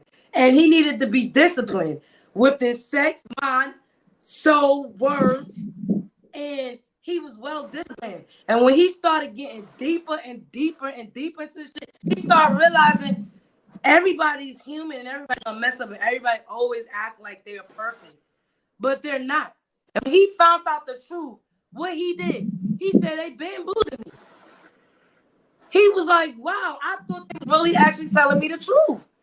And the hardest thing for him was to go up there and say the people that I believed in and I protected Right. has betrayed me and lied to me. He didn't lie to y'all too. So how y'all gonna trust me again? And when he was telling the truth, what was they scared of? They were scared he was gonna be the new leader. He wasn't worried about the new leader. He was worried about putting the truth out there. And when they seen that the truth was getting out there, what they did, they killed him. That's a prime example. And then God is going to always be sacrificed. Yeah. That's what I say. The truth. That's right. The truth. That's right. The truth is always gonna either get you killed, it's gonna alienate people from you, or they ain't gonna want to hear it. And that's why I say you could have a conversation with somebody that you don't even know, but they're gonna swear in front of 10 other strangers they're the realest person that you ever met. And then, but when you give the truth to them, you know what? They don't want to hear it. So that's why I say real has become a gimmick. Real is rare, fake is everywhere. Real eyes, real eyes, real eyes. That's how this thing goes. Listen, we all are actors. I'm going to tell you, we've been acting for a long time. Listen, when I got to put my weave on my head, I'm a different person. The realization part is, can I take this weave off and be myself and act like I don't have this hair going on my scalp? You can't pretend, you can't be real and you walking around with a wig on your head. Because you got to convince yourself that the wig look actually real and it look like it's coming out your scalp. What we did, we tweaked it, we made real scalp, we did this, we colored it, we bleached it, we did everything to try to convince ourselves that this looks real on our head. We are all actors. Right. And the realization part is how can we actually take that wig off and say, this is me and you have to accept me for me. That might sound weird, but I tried to put that logic where the females might understand it. I understand it. You get what I'm saying? Like, if you see the females today, we are wearing wigs on our head. Like, I'm a wig wearer. I'm sorry, I sell wigs. I love wigs. I love doing hair. I like the versatile situation. But don't believe I don't try to beat myself in the head every morning to get myself and try to push my edges and try to be like, this is my hair. And I gotta go out in the street and act like this is my hair. I'm convincing myself I'm acting right now. And then when I come in from work. So what did you think of Go ahead. What did you think of the Chris Rock film, Good Hair? Because you know a lot of people got kind of tight about that. It kind of made me realize a little bit what was really. It made me really go deep. And this is the delusional part. This is to say that this is what you said, that we ignore the realization of situations. It kind of made me see the truth of everything, and I ignored it. I said, shoot, well, I like it. If they want to sacrifice their head, they want to scrape this, and we want to pinch the fleas out of it, oh well, it's my hair. I think it thank you. She said that right. I might pop in y'all quickly if they all right with. Yes, I'm gonna put it up. If you got something to say, the more the merrier. Cause I like what you talking about, Ben. We had a good conversation about children. No, stop. It kind of made me realize. All right, let me give you another example. iPhones, right? I'm an iPhone lover. I have iPhone everything. But if you look at the real situation, they have these people out in these countries looking for this little ass metal type of stuff so that we can have these electronics on us. And it makes me feel bad inside because they got children out there, and the amount of money that they give them can't even give them a week worth of dinner. It gives them food for that day. So they got to walk out and keep trying to get it. But guess what? Guess what I'm doing? I'm still rocking the iPhone, still buying more iPhone pieces. I'm still doing this, still doing that. So there's the delusion part. Thank you. That's what I'm sure enough do. Okay, Ben, I see your face. I like that. How you doing, Ben? Welcome to the channel. I say hello to your significant other, if she's on. No bug. I think there's an echo. I'm touching headphones. Oh, he going in, but it kind of made me realize a lot, and I'm still doing it. There's the delusional part saying don't do it no more, but I'm still doing it. So, like you said, you have, like I said before, we all have to be real with ourselves. It starts from the little stuff. Did you ever see a video where the guy was like, I'm gonna do everything black meat, eat black food, black phones, black this, and he rode around trying to do everything for with the black community, and he couldn't get a phone, he couldn't get a car because it wasn't owned by African Americans. I keep saying black, brown. Yeah, I saw that. Go ahead. And I thought about oh my bad. Ben?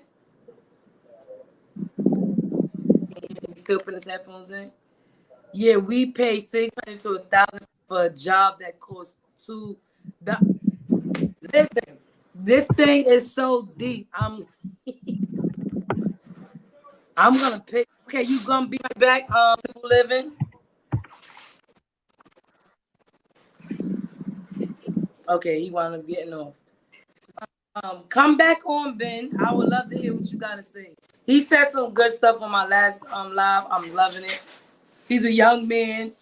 We were talking about love, and he was saying some interesting things about his relationship. And he was talking about how he he wasn't ready to have kids because things he been in his life. And he said, but he has a loved one that he's with. Somebody give me a comment. Wait a minute. There is an echo. It's an echo. Oh, I'm so okay. How do I get? All right, there was a bad echo. I didn't want to ruin your. No, it's all right.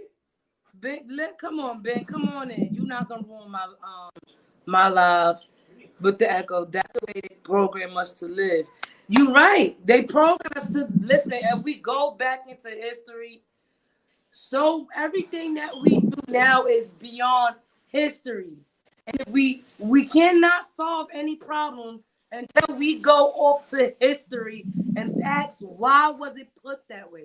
Why did you felt like you was going to do this?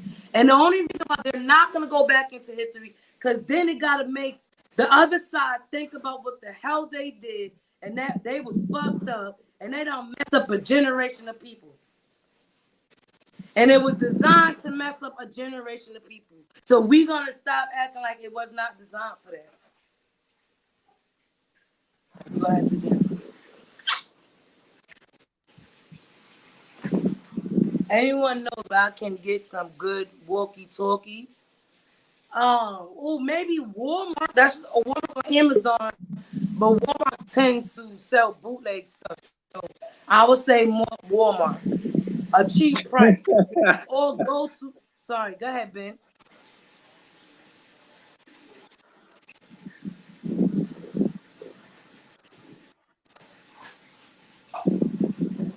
Ben,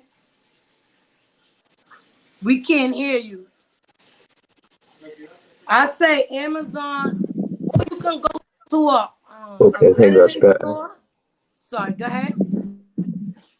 Yeah, no, sorry. Every time like I say something, it keeps on like replaying, and that's a wee bit strange. Yeah. Sorry, go ahead. Yeah, no, sorry. Every time like I say something, it keeps on replaying, and that's. Can we hear you? Okay, if everybody can hear him, can y'all press a 1 in the chat? Because I can't hear him.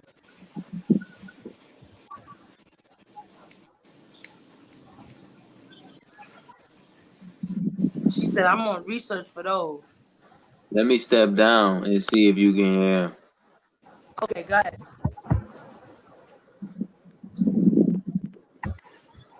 He gonna step down for you, Ben.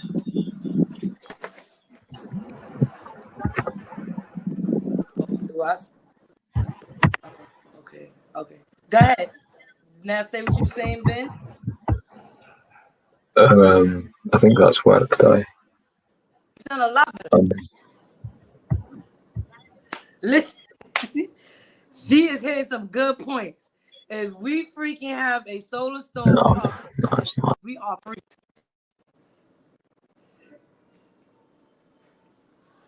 Oh, he fell down again. I wanted to talk to some being. I'm loving this chat right now. I'm gonna definitely have to rewrite my topic. I'm gonna stop putting titles because it seems like every time I put a title, it never sticks to my title. That's okay though, because I love to talk. I talk about anything. Here and okay. So now back to the situation where it's never gonna change until we go back to history. And the only way they're gonna go back to history, the only reason why they're not gonna go back to history, because the other side have to realize that they was fucked up people and they messed up a generation. And it was designed to mess up a generation. Okay, I'll give it one more try. Okay. It was designed, maybe if you take off your key. All right, I'm going to do it right now. There we go. Now we're smashing. Yes, that sounds a lot better. All right. I'm very sorry about that. How are you? All right. Go ahead now. Yep, we are. Yeah, it's all good. Okay. I know when you was on my live last time, I couldn't really hear you, but when I went back on the video, you was actually loud. I don't know if it's because of tablet, because I'm on tablet. Yeah, I'm not too sure what happened. I mean, I'm on my iPad right now. I was on my computer earlier on, so I don't know if that made a difference or. Okay. Yeah, I'll put on my headphones to try and like make a better. Hello? See, they're listening. They can hear you, Black man. You go ahead and say what you need to say because they can hear you. All right. Well, I mean, Oh. what topic are we on right now again? Say it again. What topic are we on again? Well, what you wanted to say? What you want to talk about? Oh, she said where you from? I'm from Scotland. He's from Scotland. Look, we traveling without being on a plane, guys. We was talking all the whole stuff. We was talking about the police force. We was talking about loving ourselves, being true to ourselves. We was talking about the Black community.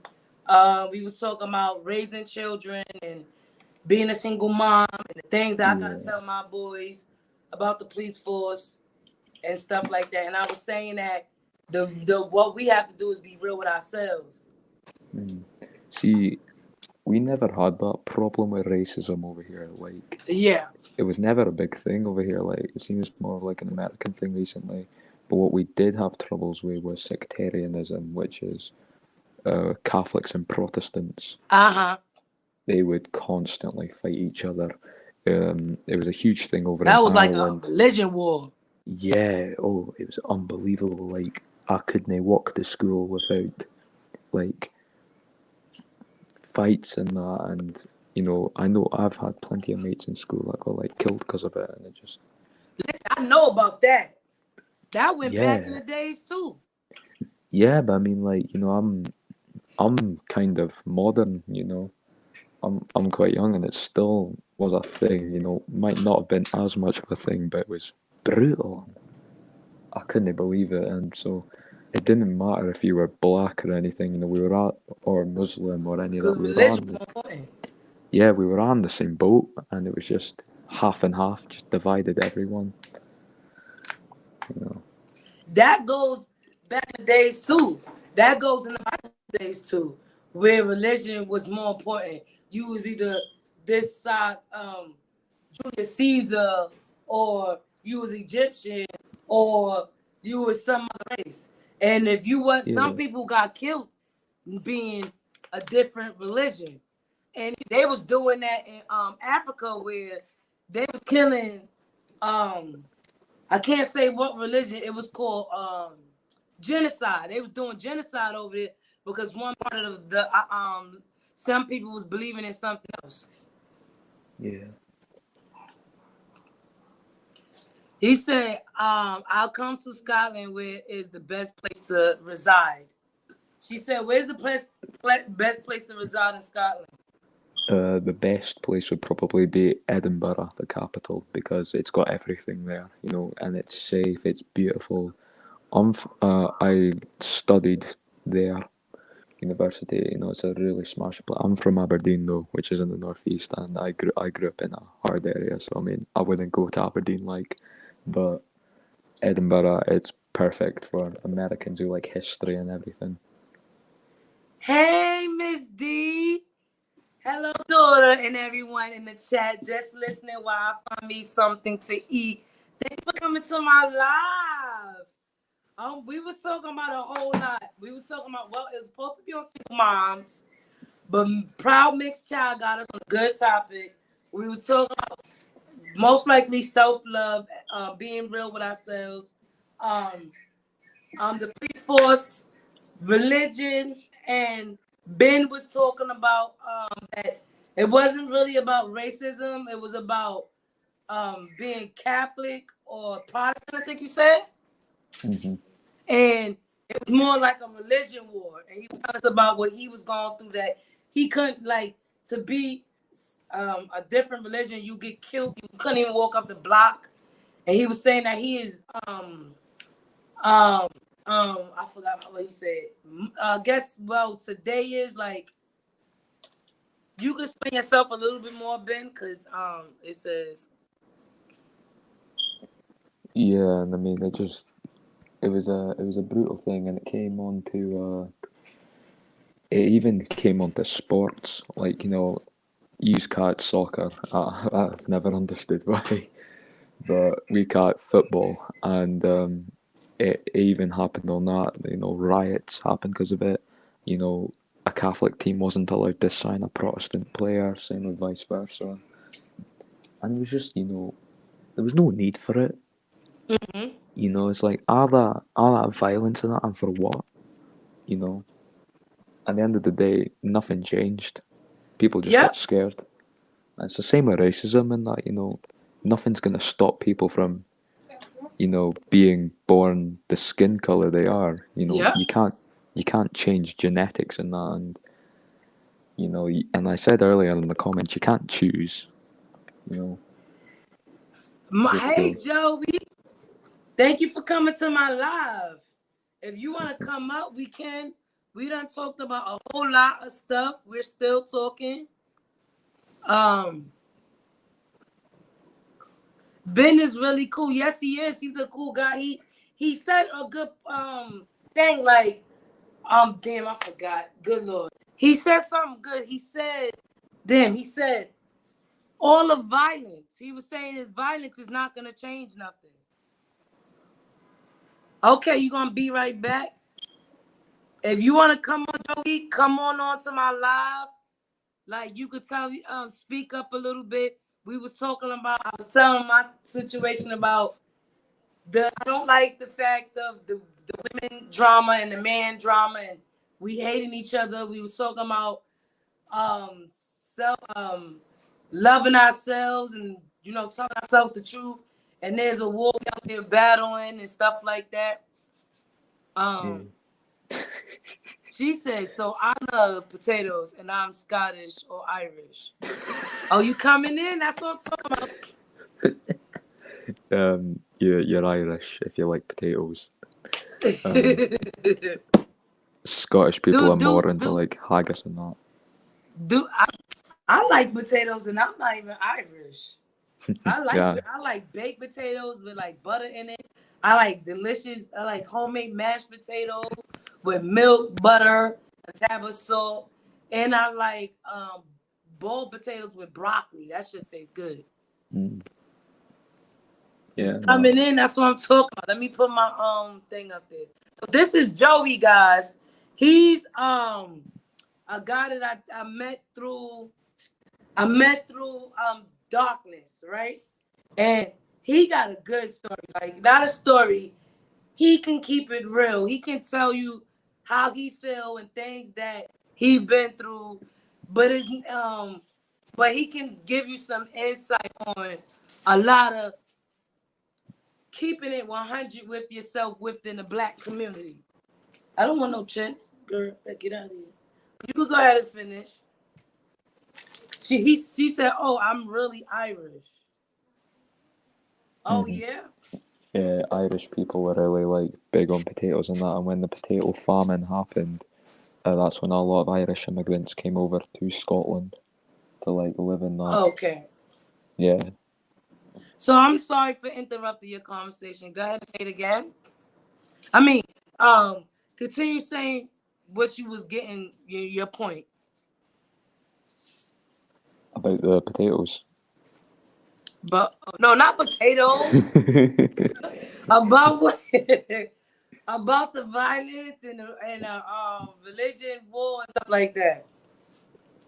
Yeah, I mean, like religion was a huge thing, and it wasn't actually like because I'm classified as a Highlander because I'm from the north.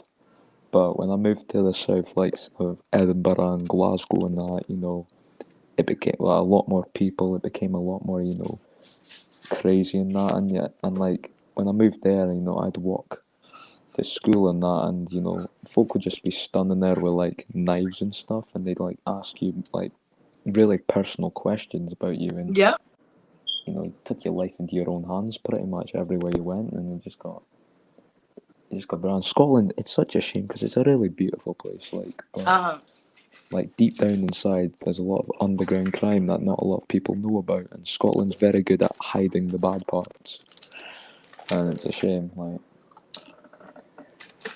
And you know what? And religion is kind of separating us too. I'm not gonna lie to you. Religion is separating us so much. We think one religion is better than the other. We think one religion is lying, and not realizing we all trying to get to the same God. We all trying to. Who is that in the house? Bonnie said, "Hi, Deborah." We all trying to reach the same thing, and that's what separate us a lot too. That definitely separate us a lot. We think one religion is better than the other. We think that one is lying. I just think that religion, bro, in the Bible, he never said if you become a Christian, you are going to be the followers, or if you become a Baptist or a Catholic or whatever. All he wanted us to love and follow him. His name was Jesus Christ, but he didn't say you got to make a religion after my name. He says, follow me and love me and follow my words. You will be welcome in my kingdom. So I could be whatever I want to be religion.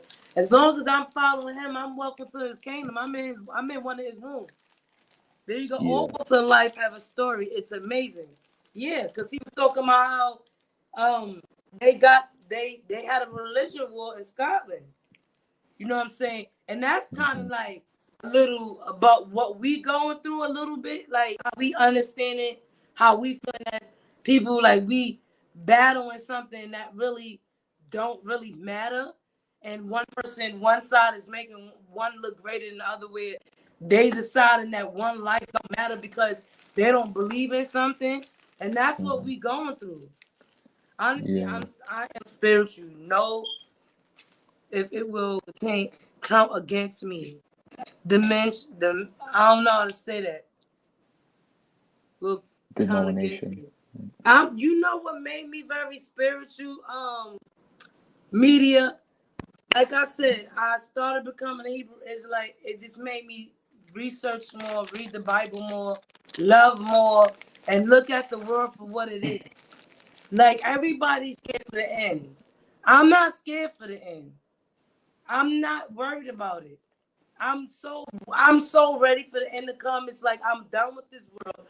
I'm done with stupidness. I want my Most High to come and bring us home and put me into his castle along with my children. But I might not be making it. So she said that's life. No life is better than the next. We are all created equal. Yeah, we all created equal. And you know what I'm saying? Even though we had one side try to delete one side from the humanity, we being evil as them don't make us get into heaven more. It's not gonna get us there. You know, some people will say, "Oh, don't be so quick to say violence is not the key," or "Don't be quick to fight for what's right." We're not saying don't fight, because I'm never gonna stop my fight. I'm gonna continue to fight for my people and what's right, because I want my boys to know what's going on with this world. Then I'm gonna continue fighting, but I ain't gonna stop myself from going to heaven either. I'm gonna keep going to heaven. Yep, men is obsessed with supremacy, play a role in a state of division because believe he is super and no one else exists. So he visualized new world order at any and all costs. You're right. It's called trying to rule something. It's what is the saying? Everybody always trying to rule the world and become the highest of all high to make people follow them and want them to do what they want them to do. You got that on the YouTube. You got that with these church leaders. You got that with these cult leaders. You got that with any culture or any religion or any belief you got. You always got one person that's trying to be the ruler of all everything. And the only ruler is God.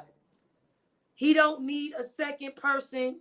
He don't need, all we are is vessels.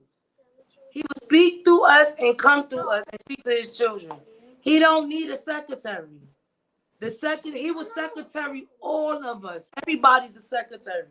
We are imaging him. So the moment we start showing love, his words is gonna speak out. His words is gonna come into us and speak our words and bring in people or push away people. That's why I love the prophet Daniel. So much problems with him is that he's aspired to be more than he is. Then the time came, all with leaves and knowledge, the Most High. Listen, you talking about Daniel when his brothers threw him in a ditch? Or no, the Bible said, the story is they threw him in a ditch and people kidnapped him. The Bible said they sold him. They took him, they was jealous of him, he was having dreams, and he was telling his father, and they sold him. And he became the priest of Egypt, of that place that they fought. Long story short, he went through all this stuff, and he became a priest, and he had his family come over, and people following him and listening. And his goal wasn't to become a leader. He only spoke what God gave him to speak. And he didn't even know if God was speaking to him. Hey everyone, it was so great to meet everyone in my bedtime. I get up at 3. Thanks for meeting everyone, checking out my channel again. Media love. Much love. I love to talk. Yes, I will check out your channel. I've been there. Oh, I seen them sneakers, girl. You was rocking them sneakers. I love it. It was cute. Like, I was liking it. And you bought 2 pairs. I like it. I love them. So come back. I will have a live. Come back. I'm not going to end this one. I really think that we still should be talking about this situation with racism, hate, police force, and everything. Joey said he was coming on. I don't know what happened. Bonnie, how are you doing if you still here? How are you doing, Bonnie? Don't go nowhere, Ben.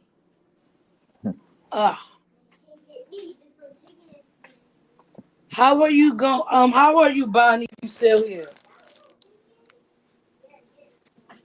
And Love Mixed Child, I would love to go on your channel and talk, because you see how we was talking.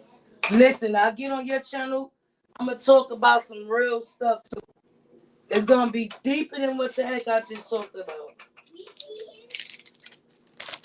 2 + 2 = 4.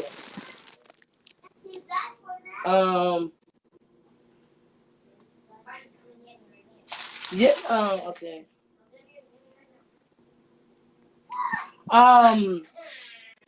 Media said bye, Ben.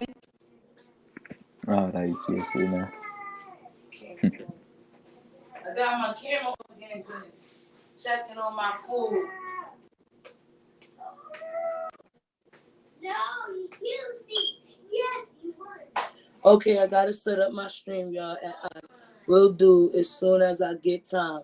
Yes, I will come on your live, and I will talk to you about this. This was a great live. I'm going to have to change my topic, which I probably gonna do right now. We're gonna call this Just Talking. Just Talking. Okay. So now it didn't even save. I gotta fix that up later. So I think I'm about to end this live because I want to serve my kids some food. No bother. It's time. Do you have anything you want to say, Ben, before I end my live? Just, like religions. I've grown up with religion. I'm not sure if it's a path that I've been on about, but what I do know is that I've been taught that God is all about love and that. So just love everyone, just be positive, and that's pretty much it. So I'm not gonna end my live, by the way. Joey just came on, but no, you said right. It's all about love. Ben, you gotta come up sooner because all the time you always come late and I'm ready to go. Whap. Hey, Joey. There you go, What's showing that? that face of yours. That's what I'm talking about. I'm Sorella, chilling, man. Got myself groomed. Look at this. You know. listen, I'm just coming in from work. Oh, for Let me real? put my camera on. Yeah, I'm just coming in. Can you check on that food cover on, please? I'm just coming in from work. So I was talking about single moms, raising my Uh-huh. boys and stuff like that. Proud Michelle came on. All right, see you soon, Ben. Thank you for coming on. I heard you was about to end your live. I mean, No, I'm not. so, I'm not. oh, Since you came on, what do you gotta say? Can you check on the food and I'm not gonna end my live. I want to talk to you, Mr. Ben.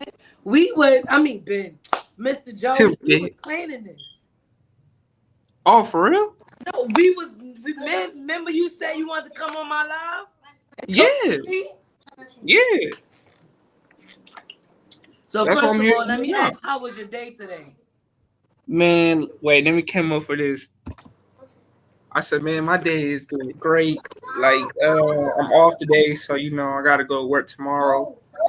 So, Okay, that's good. Like that's good because I today's my Monday, so I went to work today. Cut it out. All right, one question I want to ask you, right? Now we talking about keeping it real within ourselves. What do you have to say about that? With it don't really have to do with this like the man and the woman. Just in general. Okay, see you later, Proud. What do you have to say in general about the black community keeping it real with themselves? Hello? keeping it real, like just the Like individual self. keeping it.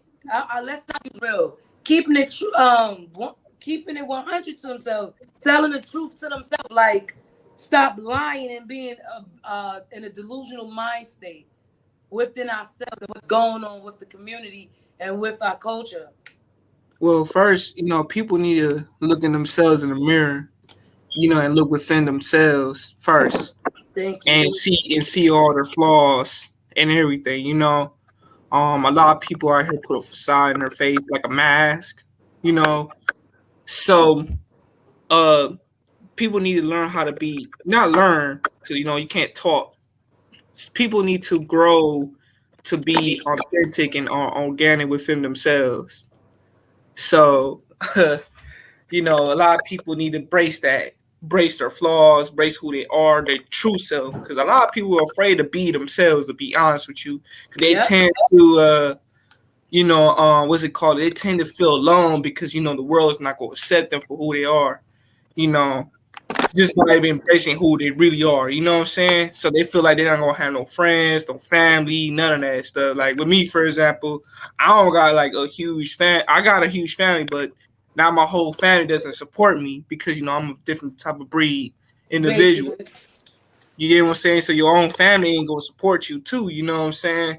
So and plus, my situation. I was born out of prostitution, so there's this a difference. Come from a certain lifestyle.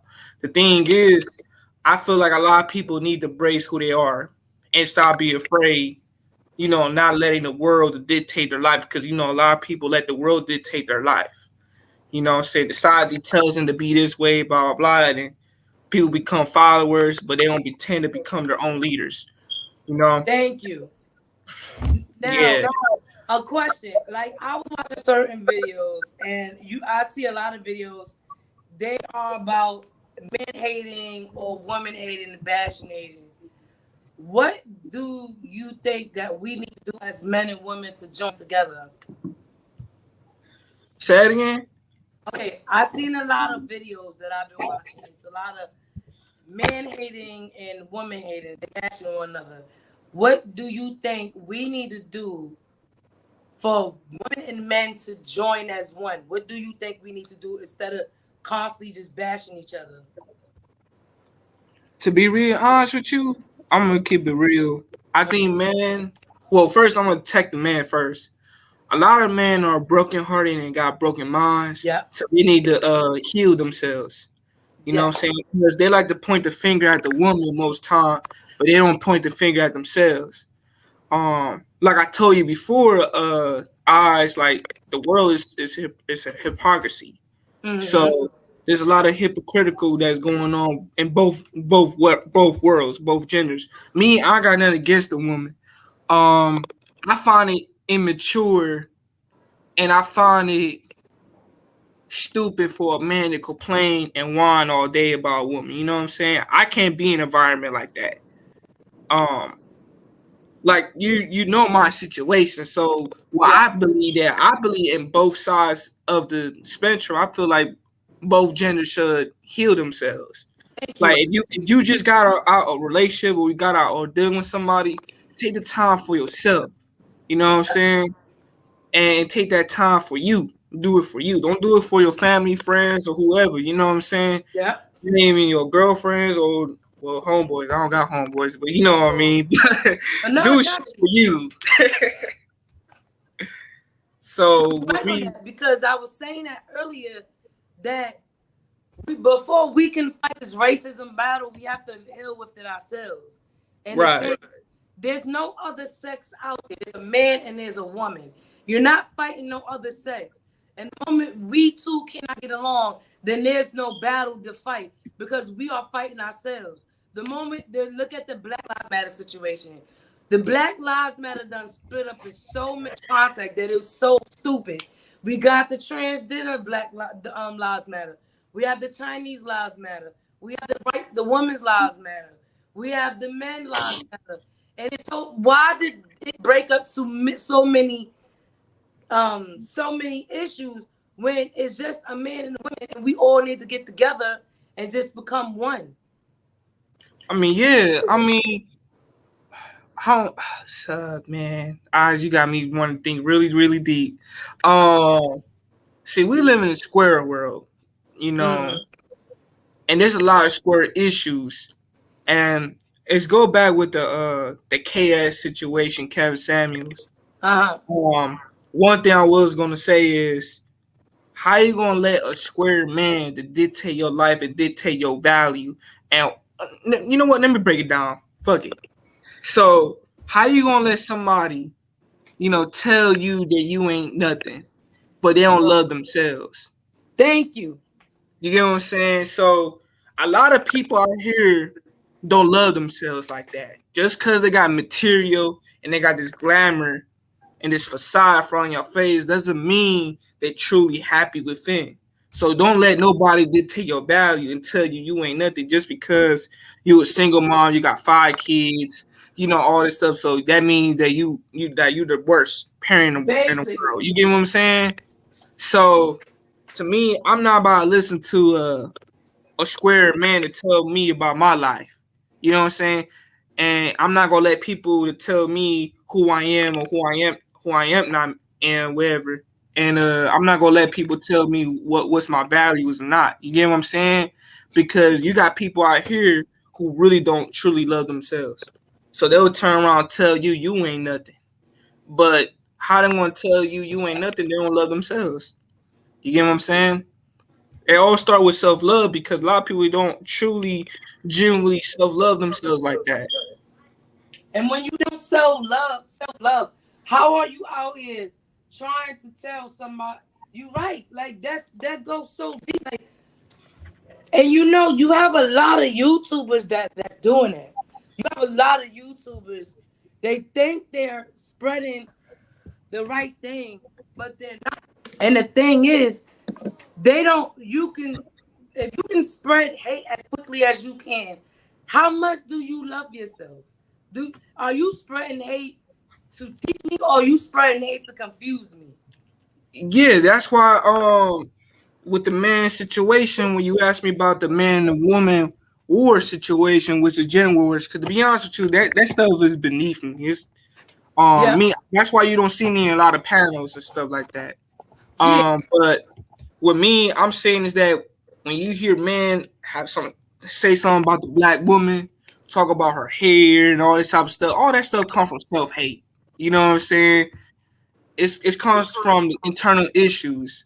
You know, there's not a lot of self-love within the black community. You know what I'm saying? So a lot of our own people, man, they spread this hate towards one another. And I think to me that's unhealthy and it's bad as hell because now we in the war zone with one another. You know what I'm saying? Which is not good. Which I'm definitely not gonna be in war. With my black woman. You get what I'm saying? Like you said last time when we was on the panel with Underrated. Yeah. You said so like you as a black woman, like I'm tired, dogging my black man. I want my black man to come home. You know what I'm saying? So that's how I feel, vice versa. Like I'm not about like what am I gaining by destroying my sister? Like what it really am I gaining out of that? You get what I'm saying?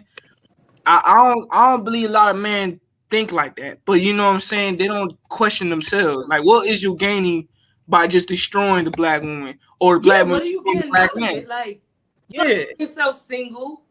You're gonna find yourself attracted to other men, as I can see. You can find yourself be surrounded about a bunch of men. You're never gonna surround yourself about women. If I go on these lives, right? I can tell it's all about manhood. The moment I get on there, it's like it's talking about men issues. Nobody want to answer my questions. Nobody want to say nothing. Nobody. And I'm like, okay, wow, this shows me there's a lot of men testosterones in there. So I'm gonna just sit back and I'm gonna listen. I'm gonna see how hurt my men are. Y'all, the men that I listen to, y'all are hurt. Y'all are hurt so much, and I understand that women hurt you. There's nobody else that's going to hurt you. What other species on this earth is gonna hurt you? We gotta realize that. What other species on this earth is gonna hurt you? Is either a man or a woman. And y'all, not you, talking about the other men that be bashing females. I know you're talking about. I want them to know. I want to hear your story. I want to you back simple right now. I want to hear your story. I want to talk to my men. I want y'all to understand that here's a woman that's willing to understand you and don't blame you at all.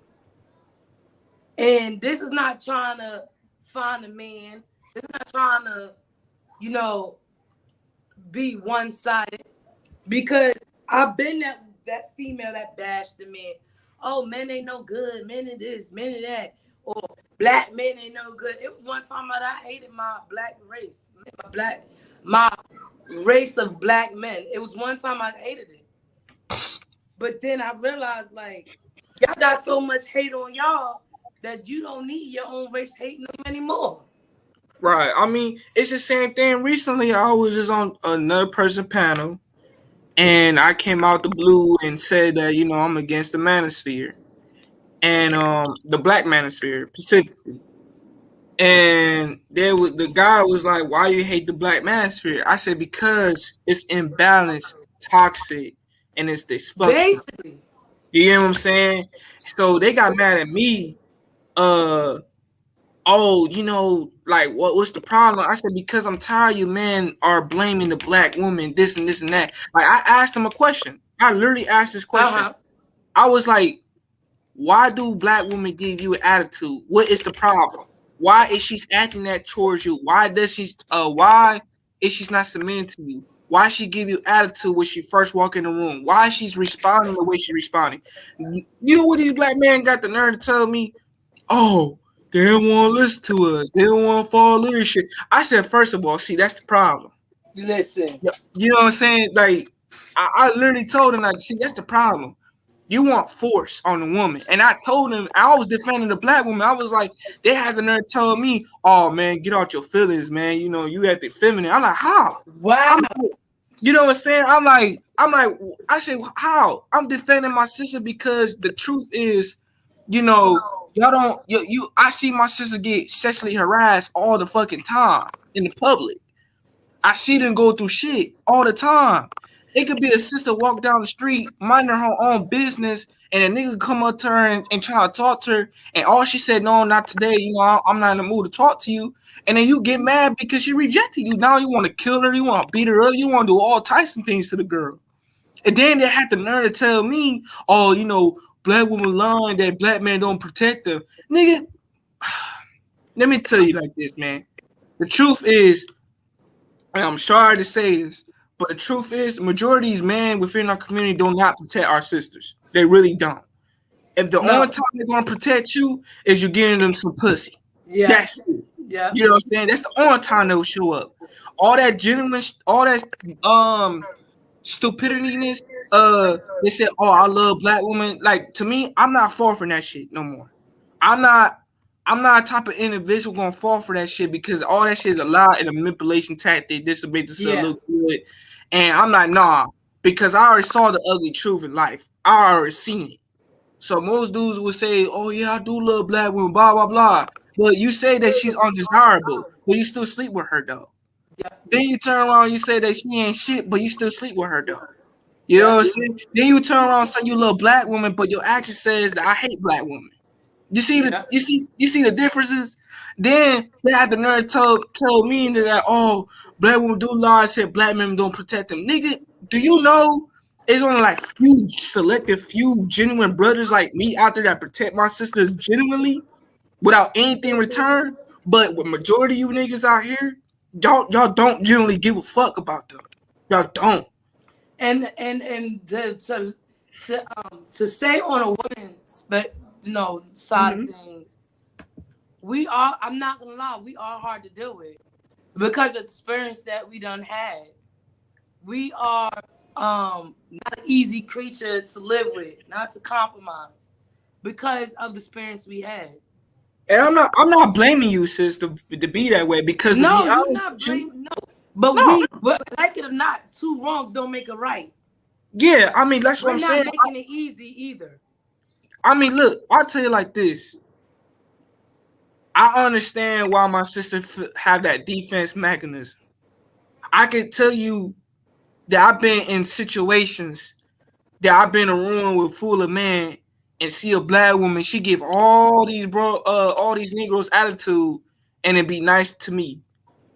But you know what's so funny? It wasn't the skin complexion issue, it was the energy. And when I saw that, I said, man, these sisters really respond from energy though. Yeah. They see this shit a mile away. When soon as they see a group of niggas coming around, they got that defense mechanism ready because I had black women tell me this. They don't feel protected. They don't feel safe. And they're hoping for a black man to protect them in the streets. You know what I'm saying? Hoping, praying. So it's like, I seen that, and I'm like, damn. When my sisters told me that, I was like, wow. So this is how you truly feel. You know what I'm saying? Like, I'm not mad at my sisters feel that way. I tell everybody I'm an energy absorber. And I can absorb your energy the moment you come in my presence. And once my energy is negative, I just be like, I know who to do and who not to do it. Them days of not knowing and not listening to that energy, that sense no more is over. And I can tell, like today, I got approached by a guy. He was a younger guy, and I was an older guy. I mean, not older. And the first thing he said to me, I was trying to educate him out of his business. And all he was worried about was hollering at me. And I said, brother, let me tell you, his words alone show me that he just wanted something else. And I said, let me not waste your time. Let me tell you something. I stopped laying down with the opposite sex for a very long time. I'm not gay, but I just stopped 3 years. And I'm never going to start up again. So to let you know right now, to not waste your time or not put your energy into something that's not going to happen. I'm already trained into this. I said, I'm letting you know now. And he goes, nah, but I get money. And I looked at him and I said, wow, you just totally ignored what I just said. I said, your money is never going to be in my pocket. Your money has nothing to do with me. Oh, but I get fly. I get it.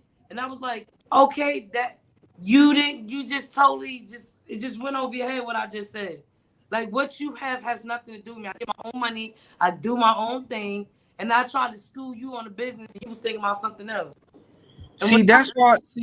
Oh, my bad. I don't mean to cut you off. See, this is the reason why when I was in that panel, I asked them dudes, what's your primary intentions with these sisters? Mm-hmm. because a woman could tell that you give her an uneasy vibe. Yep. Like you come from a place of uneasiness, like you have an agenda. You know what I'm Yep. saying? And then also, what irritates me, see, this is the reason why that with the black man versus black woman bullshit that I don't like. You know, a lot of these men don't want to admit what they're doing to these women behind closed doors. So Yeah. they turn around saying, "Oh, you know, I'm gonna blame the black woman, nigga. What? Okay, what is the cause and effect? Why is she acting this way towards you? That's what." And then I have men to tell me on this platform recently, this couple days ago, told me I was acting feminine, and I was on my feelings for protecting the black woman. So they called me a simp for that. I said, "Bruh." I was like, "Bruh, I seen you niggas harassing these sisters because I listen. I had my sister told me some things. They went to a man's house, and the man forced them into sex. But a lot of these men don't wanna talk about that side. Listen, you got this dude. What's his name? A lot of them does it. And they don't think that it's rape because rape, but they believe rape is just forcefully. Yeah, that's why I've been up here and having this war, because I've been having this war for quite some time. That's why cause listen, I have an ex. She had a toxic boyfriend. I mean, not toxic, a toxic ex-boyfriend that she don't respect. In the past, she was telling me how she went to this dude's house and he was so toxic. She told me she went to his house to communicate with him to express how she really felt about the relationship. The nigga was so toxic that he did not let her express herself. He like, "Fuck you, bitch. You know, come suck this dick." Oh wow. You know what I'm saying? So he forced himself upon her, right? Remember, he forced himself upon her. So her mind said no, but her body said yes. So she consent to it, but she came back and turned around like she felt like a piece of shit. She told me this shit, man. Yeah, and I was like, man, I said, what? So I was like, man, ain't this about a bitch? I was like, man, this is the reason why a lot of sisters, you know, they get deep, they got that defense. I'm not mad at them for having defense. Cause I had black women who are strippers and told me they don't feel protected in them strip clubs. Listen, you know what I'm saying? And they got bodyguards in them strip clubs. And yeah, and they don't even feel protected by it. Hold on.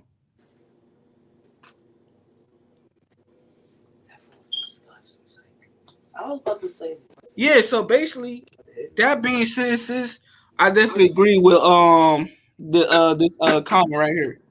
You know, that basically a lot of these dudes, they have this weird ass primary intentions. That's why I tell you guys, if a man want to fuck you or want to have sex with you, he should have tell you that shit right in the beginning, the first day he met you. You get what I'm saying? Mm-hmm. And then you have a choice if you want to do it or not. You get what I'm saying? Basically. But a lot of these dudes don't have a heart like that. They don't. They talk like they see me. That's why I'm blaming the man, because like on the other panel, I blame the man more than the woman. Why? Because it starts with you first before anything. You already talk about black women getting pregnant, blah, blah, blah, blah, and she's getting all these abortions. Well, let me tell you what the truth is. The truth is, you the man, and you got a dick, and you plant seeds and bitches. All right? Nobody told you sleep with this woman. Yep. Just because a woman entertain you, you had the power to reject that. But you did it because you so weak for the pussy. Yeah. And a lot of dudes out here talk about they get pussy, but they never talk about times how these women conquering them. You see it all the time when you go to grocery shopping, or you see it when you go outside. When you see a nigga go walking behind his girl, so niggas don't look at his girl's ass, that's a sign of insecurity. Yeah. And she's the leader of the fucking group. I mean, leader in the relationship. You obviously can see it. And then most dudes talk around talking about, oh, you gotta work out, lose some weight. They told black women like, oh, you fat as fuck, so you need to lose some weight. How you gonna dictate her value though? Yeah. Because You all supposed to honesty, make her feel good. Want to lose the weight. yeah. But to be Convince. honest with you, there's a lot of men out here say they don't like fat girls, but they be sleeping with plus size women. Come on now. That's that saying that goes, there's love for everybody, but big girls get love or something like that. Yeah, you know, and I'm not against plus size women because I had my fair share with them a long time ago. You know what I'm saying? So, but the thing is, what's it called?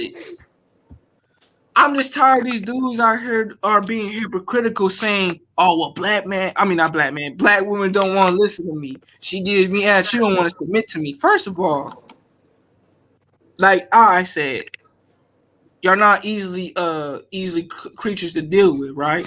Mm-hmm. Here's my problem with these dudes be saying that. I feel like they don't want a wife. I feel like they want servants. There you go. You know what I'm saying? Then you turn around and tell her that she cannot do too much talking. She can't think for herself. She gotta submit to me because I got all the money in the world. Oh my gosh. You know what I'm saying? So it sounds like you creating a slave to me. Like you want a slave. You know? And you want a servant. You don't want a wife. So you say you use the word wife, but it sounds like you want a servant. You know? So to me, I'll be honest with you, I think a lot of these men out here are afraid of a woman's power. I really do believe it. I'm a Raina Simple Living said, I have a mirror. I don't need a so-called man to say what I am. Laugh out loud. And that's a perfect example. See, this is the reason why I was telling the man like about me. I don't need a woman to validate my existence. Like, I don't need options to validate my existence. You know how many brothers looked at me crazy for saying this? Y'all sisters be surprised for the shit that I say out of my mouth. If I'm in a full no, I'm not. I'm surprised because why I'm surprised is because no one's, you're the only one that I really know that's speaking the truth. Everyone think it's about, oh, we love the black women. We love this. They beautiful creatures. We this, we that. But I don't never hear them go deep as you would. Because it's deep. Like I said, everything is deeper than what you think it is. And you went in deep. And you went in so deep, you went into the mind of the female. And it's coming from a man to hear that. It's women, you won't hear a lot of women speak upon that. I mean, hear that. You won't hear, a lot of women won't hear that coming from another man.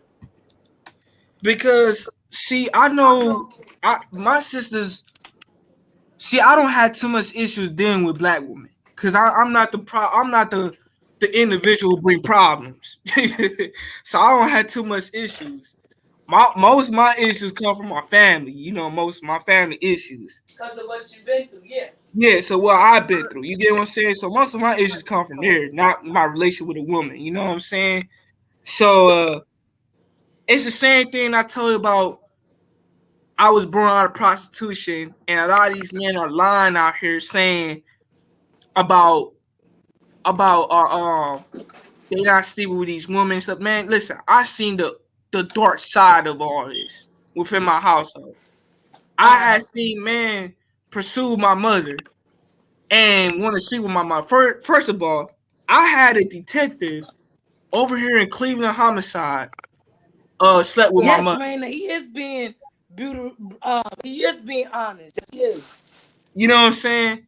So I had a detective, and I don't want to get too deep to the story because this is a really deep story. It's detailed. But over here in Cleveland, where I'm at, you know, this is a homicide Cleveland. I'm pretty sure y'all watched the show called The First 48. I personally know somebody in that field. You know what I'm saying? I'm not the only one person who knows, but I had a detective that had a wife and slept with my mother on the side and literally paid for sex. Paid $30,000 to have sleep with my mother. And there was a detective at the homicide. You know what I'm saying? A lot of these men are full of shit because I had seen a conversation like this. For example, Now this shit gonna shock your what I'm gonna say, but I'm a mock what the man said to my mom. Okay. Look, you know, hey, such, you know, I find you really attractive, you know, but my wife been acting up lately, you know, she ain't giving me no play, blah blah, but I really want to sleep with you, and you know, I'm willing to pay whatever the cost. That's the conversation I heard. That's the conversation I heard at 16 years old behind closed doors at my own house between my mother and this detective. Mm. You know what I'm saying? And you know how I know heard this conversation? Because my mom had the she had the phone on speaker. So I was there. Then I had my mom, I had construction workers doing constructions. Men, these are men, slept with my mom. The whole neighborhood know my mom was a quote unquote whore. Everybody knew. I had the most embarrassing stories that I could ever tell y'all. That when I used to listen, female, and knowing that is embarrassing for the word "whore" to even be used. No, the reason. Listen, I'm against the word whore, thought slut, and whore. And I hate and the word hoe. I because you know the environment I grew up in. She had extra activities besides with your dad. Yeah, so like my father's dead. You know, this to let you guys know that my father's dead. Hold on. This cool. Sit down and eat. Sit down and eat. Yeah, that's what I'm talking about right there. You see that when she said creepy feelings? A lot of these men out here, they do that shit. And I see it all the time through their eyes, their aura, the presence. You see that shit all the time in public. Yeah. And see, that's the shit that I want to talk about, because when I was talking about that on these panels, a lot of men would be like, "Oh no, we ain't like that." Blah blah blah. They become in denial when I speak the truth about these things, because low key they say they hate thoughts and shit, right? But they want to sleep with these women. But you want to sleep with them. You want to sleep with them. Yes, I said it. You still want to sleep with these girls. You don't want to deal with them, but you still want to sleep with them. You dog her out. You treat her like she ain't trash, but still want to sleep with the individual. Then you embarrass her in front of your homeboys, but behind closed doors, you over here on the phone with the woman and she said, "Oh, you know, my bad. You know, that was my homeboys. You know, I love you," and all that type of bullshit that was all lies. You get what I'm saying? So what do you have to say to women when we know that some men, we're not gonna say all men, we're not gonna say all men.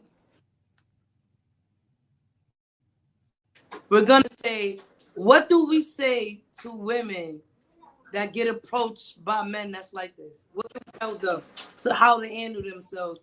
What's the best decision to make? Me personally, I'm gonna tell you like this from a man's perspective. Any man that approaches you like that has a hidden agenda, because a lot of men gonna lie to y'all ladies regardless. They gonna lie and work their way to get some pussy.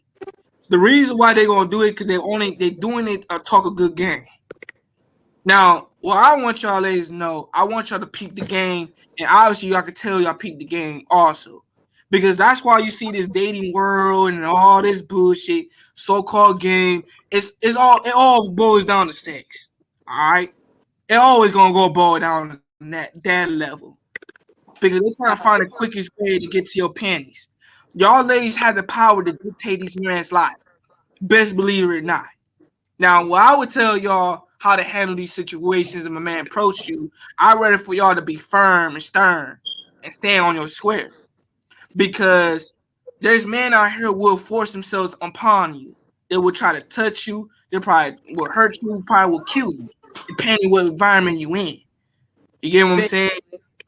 So, but you gotta think twice why this man is my face. Because most dudes that approach you, they're trying to fuck. So 85% majority is man. I'm gonna break it down from an 85, like from the 80-20% rule way, but 80% of the men throughout your life, they just want to fuck.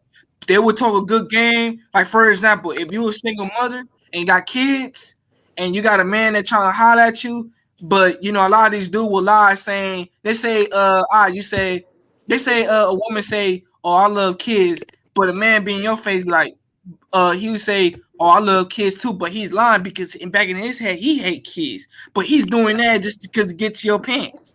You know what I'm saying? So you gotta peep the game really fast. You know what I'm saying? Because a lot of dudes will talk a good game and try to manipulate you and try to deceive you and shit, and they will do all these activities with you until once they get what they want, you start to see the true colors. That's why a lot of men out here afraid to tell the woman the primary intentions. You know what I'm saying? Because they're afraid you're gonna say no. Yeah. You know what I'm saying? So they afraid of that. That's why I'm telling y'all ladies, you know, you gotta be careful because a lot of dudes may look good on the outside. He may have, you know, wherever, but don't let his words fool you. You know what I'm saying? Don't let his actions fool you. Just because he's doing certain activities with you, like going shopping with you or whatever, you know, doing all this stupid shit. You know what I'm saying? Don't let those activities fool you, because you know he's there for one reason. If you see a man get mad at you for not having sex with you, then that's a clear sign right there. That's a red flag. If you say no, I don't want to have sex with you, Brian, wherever, and he gets salty, you best believe that his actions has approved. You know what I'm saying? And you know what? And that's why that anytime a dude approaches me, the first thing I do is throw sex. I say, well, we're not having sex. Some of them will try to hang on and say, oh, she just saying that, that's a good game. She eventually gonna do it. And some of them will back out immediately. Some of them will be like, okay, you ain't, that's what I'm really here for. So I'm later. So you're right on that. So what can you say to a female as in like something from the heart, something to say from love, to say it's not you. If you're saying no, you're doing something correct. Now let me say it like this too about the first day having sex with a woman. To me, I don't think that's a bad thing. I'm gonna tell you guys why. She said, "Ain't no man going to shop with me." That's like take the game, hunting. No, because there's man. Listen, I had a cousin that had a dude that took her shopping and shit, and his agenda was to get some pussy, get some play. You know, so that's why I mentioned that shit. I seen the stupidity in this. Yeah, man, I got so many scenarios. Not scenarios, but so many stories. What? It's not even about scenarios. If I can relate to your story, you relate to a lot of other people, females too. And it feels good to hear from a man that if we choose no, we're not doing something wrong. That we're okay to say no. We don't have to. You have every right as a woman to say no, because like I said, see, when I heard man say they fucked a girl on a first date, first of all, there's a movie on Netflix series. It's called, not a movie, it's a series. It recently came out. It's called Sex and Life. I think everybody should watch that. Okay, it was really good. You know, everybody should check that show out. Can you say the name again? And Sex and Life. Just write Sex and Life. You will see a white woman with two white dudes. It's really they got this white woman. She has a best friend. This black best friend, and these quote unquote promiscuous women. They enjoying their life. I think it's a really good ass show. Really dope show. So let me break it down. When I mean having sex with a woman on the first date, because most dudes they tender. I've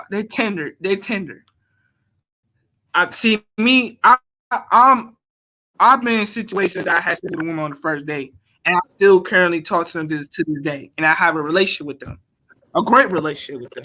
Okay. It's so rare to find dudes who keep shit to themselves privately, because I'm a private individual, and if I do have sex with a girl on the first date, I don't look at her less than a woman. You know what I'm saying? And she don't look at me less than a man. So let me break it down. When I heard stories like dudes had sex with on a girl on the first date, they tend to call her a hoe. Correct? Not me. I have a different outlook. You know, I'm like, I have a different outlook because, you know, I was raised differently and I seen life differently. So it's like, I say, damn, so you just, first of all, a lot of women out here got a lot of trust issues with dealing with men. Yeah. First of all. You know what I'm saying? Because I watched my own best friend got played by quote unquote thug nigga out here or bad boy, whatever. And she lost virginity by the nigga and she got her heart broken. And now, as her as a grown woman now, she don't even trust men, period. You know what I'm saying? That's why, and that's a good, because that's why a lot of women too turn to the opposites, to the same sex. Yeah, so they tend, you know, it's like, and then a lot of women, the one who had trust issues, which I'm not knocking it down, never have. I understand because I witnessed that. You know, I seen women get played and heartbroken. I have seen women dudes who actually girls send them nudes, and dudes turn around and show the whole school, the whole homeboys, like, look at what Keisha showed me, blah blah blah, and embarrass her for in public. And now she's heartbroken. She got played, got hurt because she put her trust in. Now she got trust issues. Now she a grown woman, single, and she's combative and everything. And I have no problem with that. Reason why I said is because I've seen shit growing up. I have witnessed seeing women get heartbroken on the first day. You know what I'm saying? Seeing them losing their virginity to the wrong guy. That's why a lot of black women would say, you know, I wish I ain't lost my virginity to this nigga right here because I regret it. You know what I'm saying? So there's a lot of regret a lot of sisters have. But see, if I say this out loud to the manosphere and to the man, a lot of men gonna bash me saying, nigga, you defending these black bitches too much, bro. You know what I'm saying?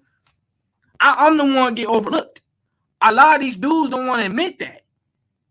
You know what I'm saying? What they doing to these sisters out. That's why I ask these dudes in an appropriate way. I say, man, what is you doing to these sisters out here? Because I know exactly what they're doing to these sisters out here. I seen the ins out everything. So a lot of these dudes will turn around saying, "Oh, she did this, she did that, blah blah blah." No, nigga, I want to know what you did to her.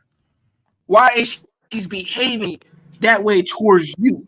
You get what I'm saying? Why is she acting that way towards you? Why is she giving you attitude?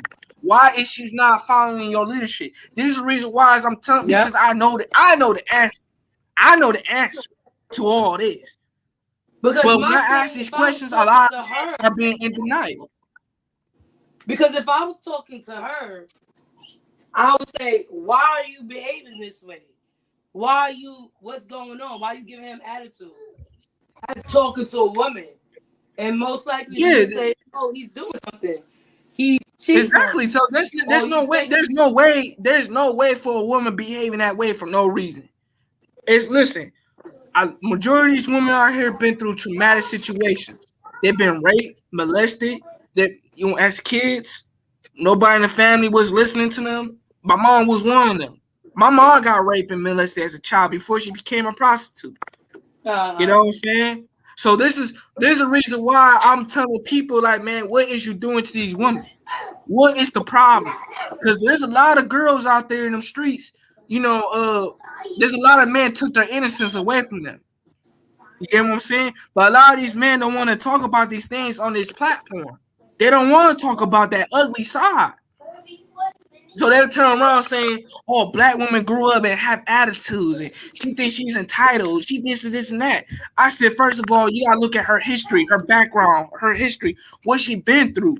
Has she got molested? Did she got raped? Did she been through hurt? Did she got played? Did the whole school expose her sexually? You know, my thing is, but can we go deeper than like what's going on with the female? What is the right mind? What right mind are you in to treat a human being that way? Say it again, sis. Can we say deeper than just a female's hurt? What in hi Roots, thank you for coming to my live. What can we say? What's deeper than that than just saying a woman's hurt? What in a man's right mind to say you can treat a human being like that? Can we say that? Like, how dare you want to treat somebody beyond a human being? What's going on there? See, we could talk about all that. And I'm glad you mentioned it because everybody go through pain, you feel me? And just females. So Doing good. She said, "How are you?" oh, what's good? Agni, how you doing, babe? I was on Harmony. Damn, I can't see my face. I'm in the dark too. She said, "How you doing?" I'm doing good. I seen you live on that crazy lady. I'm not even gonna mention her name. I'm gonna just say something is literally going on with her, and she thinks she's Jesus' wife. I just want her to be upset so much that you in love with a black man. If you think you in love with that blue eye, pasty, soft hair man, something wrong with you. And I'm good listening to you two chopping it up. Yes, speak the truth to power. Yeah, she's crazy as. Yes, she is. She's crazy. Like, I didn't even finish listening to her. I was just like, we giving her too much prop because we actually going back to the video and giving her views. We don't. One moment. Go ahead. You speak, Joey. All right, so yeah, mommy. I was explaining that I just got attacked on these panels for defending the black woman about certain things, and just to let you know, they attacked me saying I was feminine and that I was simp for defending the black woman because I asked the guys. I actually told the guys that I was against the manosphere, the black manosphere.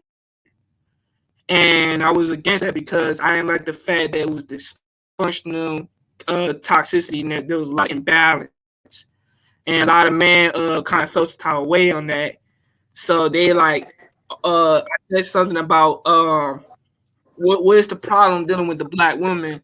Why is she giving you the attitude? Why is she not submitting to you? Why is she not following leadership? They had the nerve to tell me, black women don't want to listen to me because I'm a black man, this and this and that.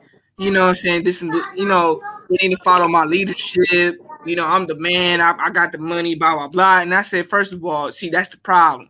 Like you just forcing some of us forcing the situation. You don't notice that. Why are you picking females that can't support themselves? Something's deeper than just saying he got the money. Why are you picking people that's not established a fit? Why are you picking somebody that cannot support themselves, that they need you to support them? Maybe because you have an ego thing going on. Maybe you want to take control.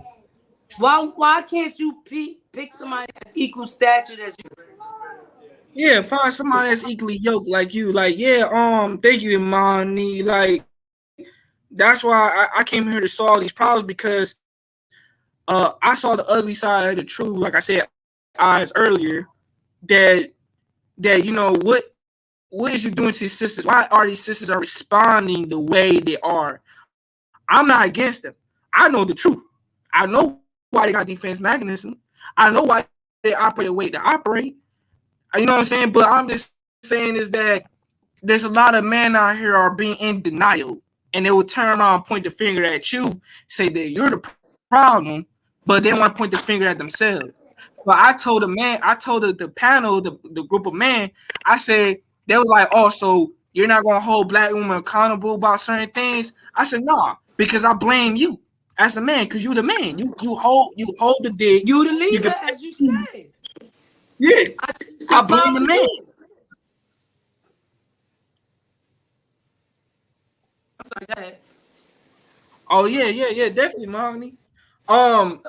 That's why I'm saying, like, I'm blaming the man for not, it's because it starts with them first, and it ends with them. You know what I'm saying? Me, I'm not a person who will blame the woman, whatever, because, like I said, I'm gonna hold myself accountable over everything. Then her hold herself accountable. You get what I'm saying? So I have a different outlook to everything. I'm not about to bag anybody to act right out here. You know what I'm But saying? That's I not will hold the type of individual. towards the women is that when you need to see these things more and understand that when it's not right, get out. Don't continue on with it. Hold Yeah, that's yourself why. to a standard. Love yourself. Because if you loved yourself, you wouldn't let nobody come in and, handle you that kind of way. I will hold that accountable to them. Carry yourself. Learn yourself before you get into a relationship. So when someone comes into you with bullshit, the first moment he come through your door and he do something wrong, you supposed to walk away. Some of them deals with it. Some of them think they could change a man. Some of them say, well, I seen this in my life. Relationships is not perfect. They must know that they are a queen and that they must be treated like a queen. And the men should know that they're a king and they must walk like a king. But we are princesses and queen and prince. We don't become king and queen until we meet our significant other, and then we are queen and king, or king and queen. The history done messed up the rules so much that, like I said before, we are so strong-minded. Well, let me Now, say this. sorry, guys. I don't mean Coach Wall. Let me say this. I was mentioning on the panel, you should leave regardless without her with her.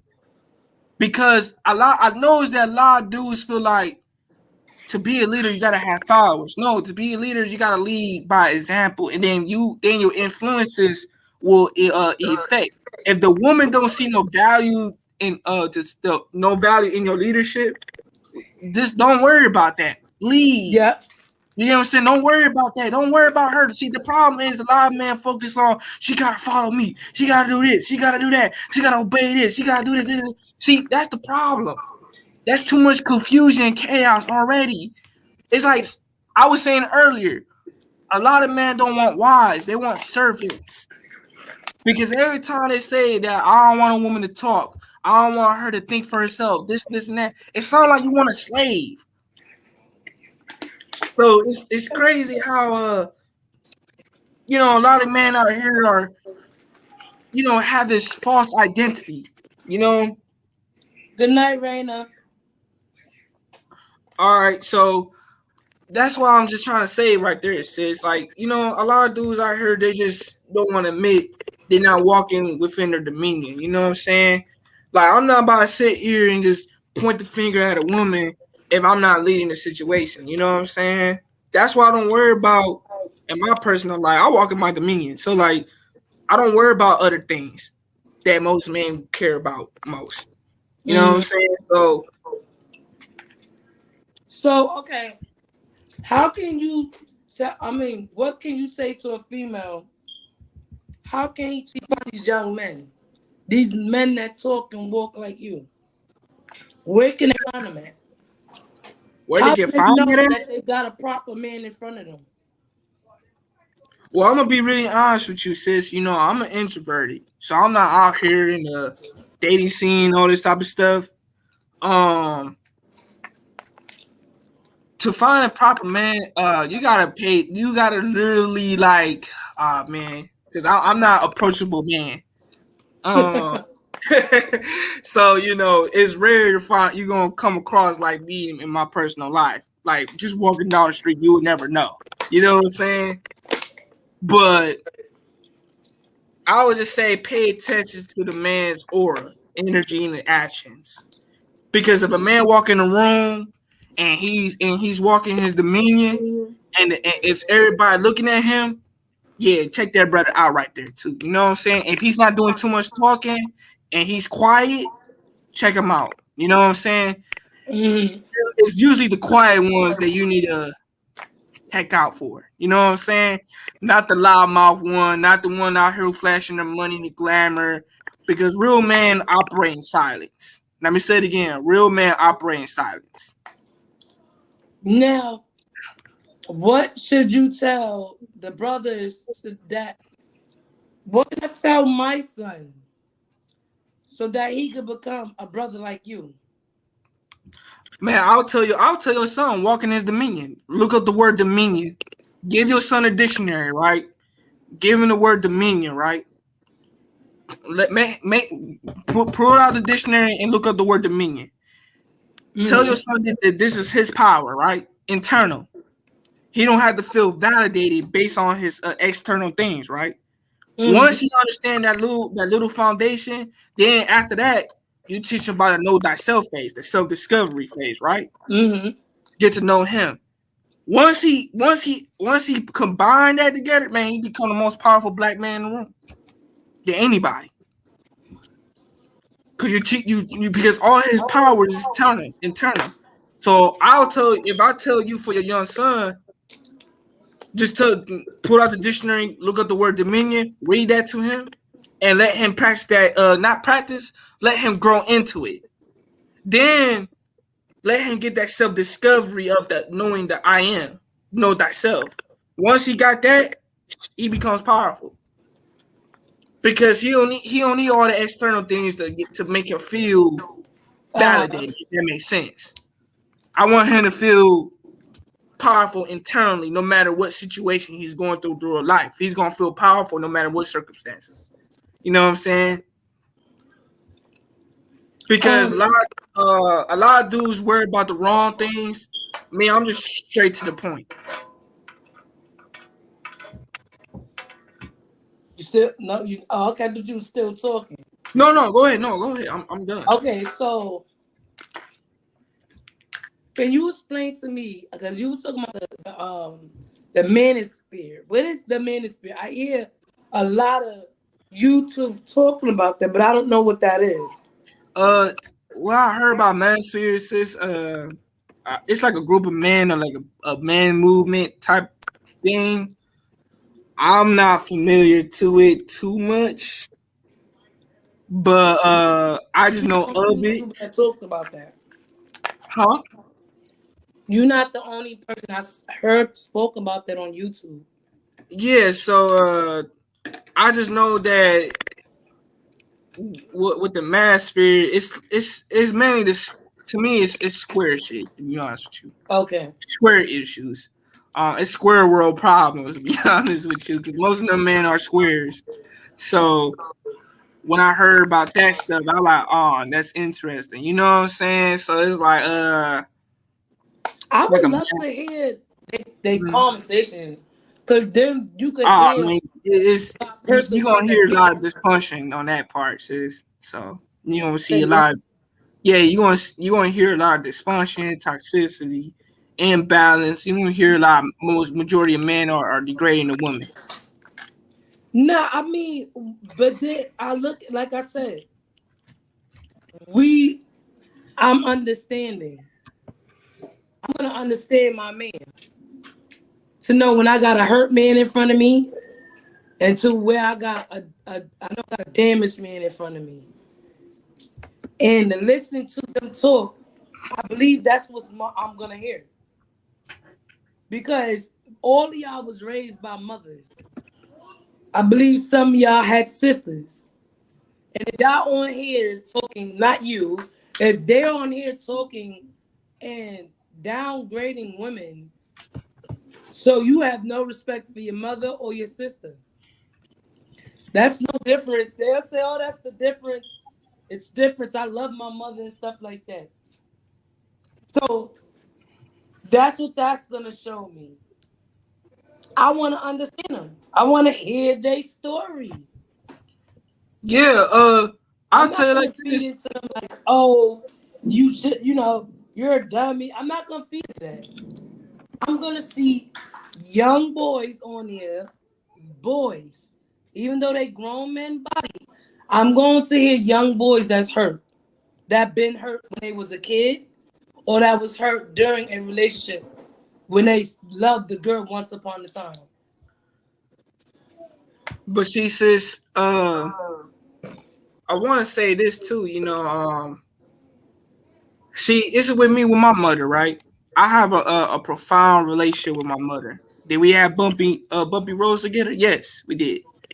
But I told my mother at 16 years old, that I lost my virginity at 13. She already knew. I just didn't say anything.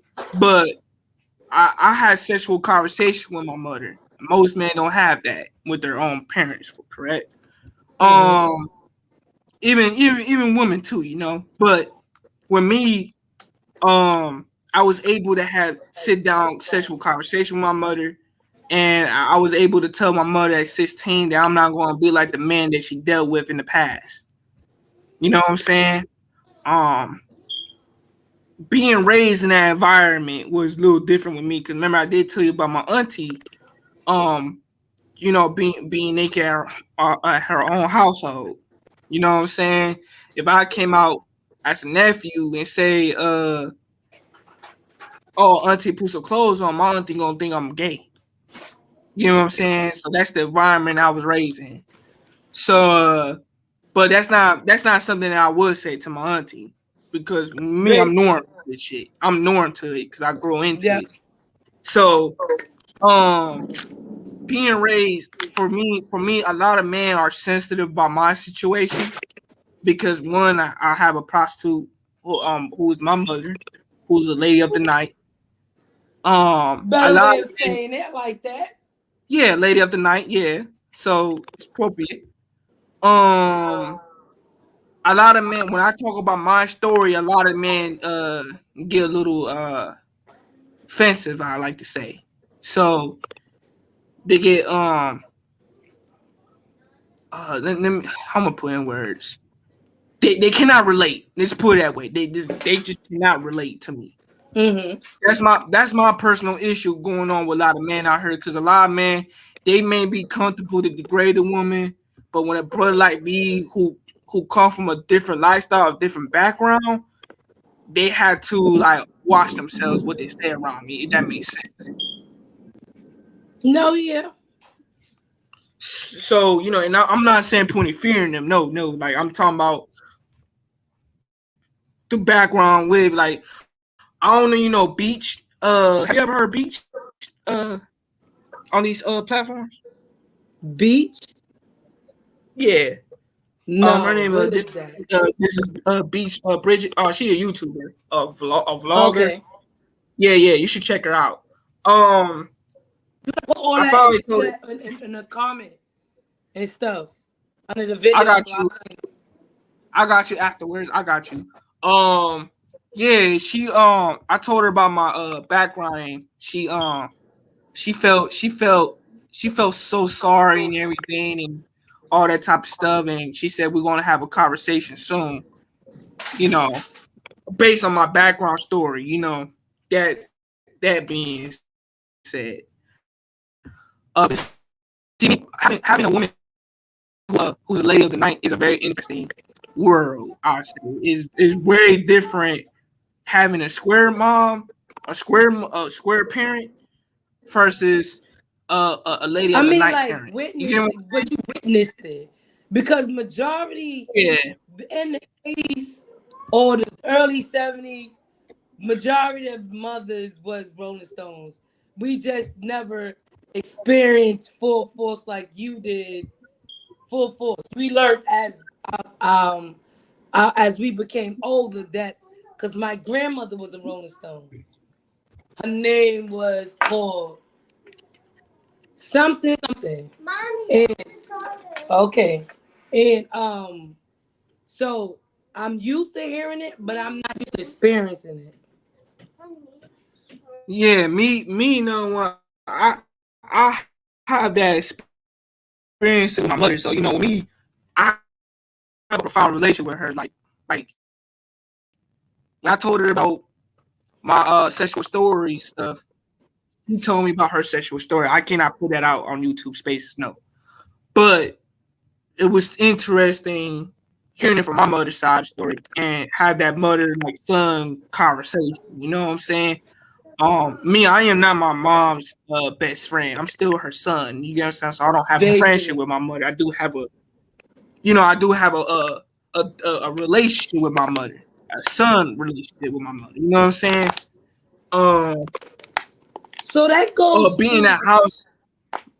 Yeah, me loving a woman like that, like, huh? I'm sorry. Go ahead. Also, me loving a woman like that. Remember you said earlier about love, right? Uh-huh. I was capable of to love my mother for who she is as a woman because I understand her background, her story. Mhm. Of course, her story made me cry. You know what I'm saying? And I did not view women the same way how most men view the woman. You get what I'm saying? So a lot of dudes attack me for wanting speaking life to a woman. So, like for example, You said it. Say that again. For speaking life or light to a woman.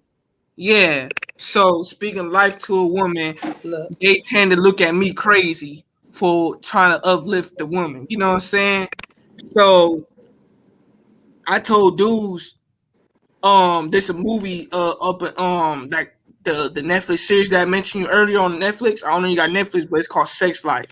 Uh-huh. And there's a girl, she's being free. You want to call her promiscuous, because I don't like to use that word. But then she says she's a free woman, right?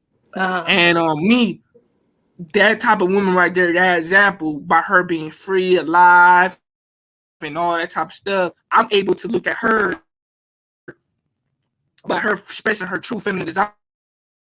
I'm able to capable of to loving that woman.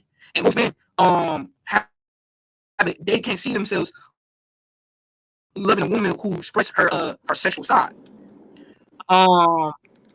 Me, I don't have no problem with it because I use my brilliance and my intelligence way beyond. So I bypass all that beyond all that type of stuff. So a lot of men look at me like, even right now, for example, a lot of dudes in my personal life told me that I date damaged hoes. You what? And I had dudes that told me, and right now currently told me that I date nothing but damaged hoes. Because dudes be wondering, how the hell can you love a woman, quote unquote, who's a guy? How they try to figure a way out. How are you able to handle your girl wearing booty shorts in public, showing skin, and she dressing provocative? And how the hell you let dudes flirt with her, and you sit back and chill and you all right with it? They be trying to figure me out. How the hell you love a woman like that? They try to. I got dudes that try to figure me out. How you not bothered for a lot of men pushing your girl? You know what I'm saying? A lot of dudes question me that. Like when I was 16 years old, when I was dating my ex-girlfriend, Portia, a lot of dudes used to come up to my face and told me that, this guy flirting with your girl, this and this and that. Are you gonna do something about it? I was like, let that nigga flirt. I'm cool. Basically.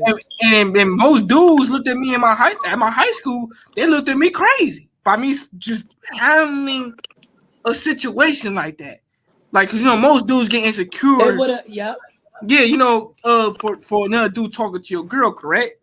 Me, I was just a laid back dude, never give a fuck, and I was chilling, mind my business, went to school, while other dudes was flirting with my ex and stuff. And my ex can tell you how I really handle the situation to this day.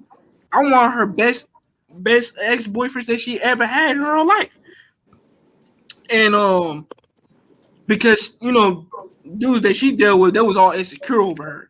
Mm-hmm. You know what I'm saying? I'm the only one who does that. So dudes be trying to figure me out for all my life. How the hell you can handle your girl having sex with multiple men, sleep with multiple men, and you able to love her beyond all this type of stuff. So a lot of dudes question me, like, bruh, you date damaged hoes. I'm wondering how the fuck you love a girl like that. Like, how can you do that? You know what I'm saying? How Because you they get look for perfection, and you're never gonna find that. Yeah, so you wanna dating a good person and damaging them. But she was a good person once upon a time. And they say the language. But see, I'm not saying that the girls that I dealt with in my past were damaged. There's the reason why they used the word damn is because the girls was dressing provocative. They were showing skin. I didn't have no problem for my woman to show some skin. You know what I'm saying? I actually prefer my woman showing skin. You know what I'm saying? Because I'm from the island, so I'm from the Caribbean. If she It's a different got world it, down there.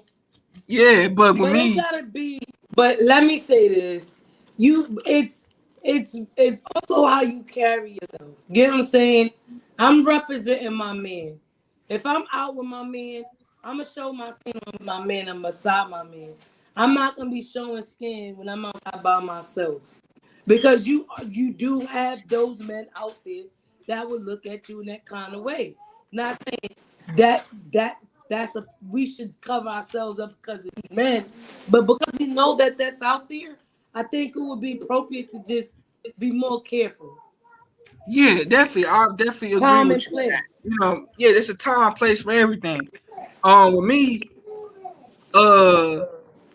what's it called? Like, I had it in my mind, lost my train of thought. With me, I like I said, like for example, I like my girl to wear natural hair and weave because I like to see different colors.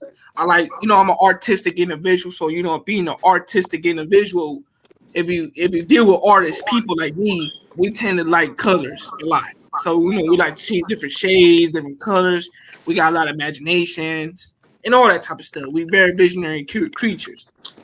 So with me, a lot of dudes be questioning me like, and plus I'm an erotic lover, so they question me like, how can you love a woman like my mother, for example? Most dudes on my personal life question me about me and my mother. Like, wait, so your mom is a prostitute? How the hell is you love your mother and she's a prostitute? Dudes be curious. And I told them, I said, well, I understand my mother because I know her story. You know what I'm saying? And I'm the only one who can make that judgment. The outside world cannot make that judgment because I'm going to protect and nurture and love my mother no matter what this world perceives her as. You get what I'm saying? So it starts with me and my relationship with my mother before the woman came in my life. So that's why I have a higher rate success with dealing with women because of my relationship with my mother.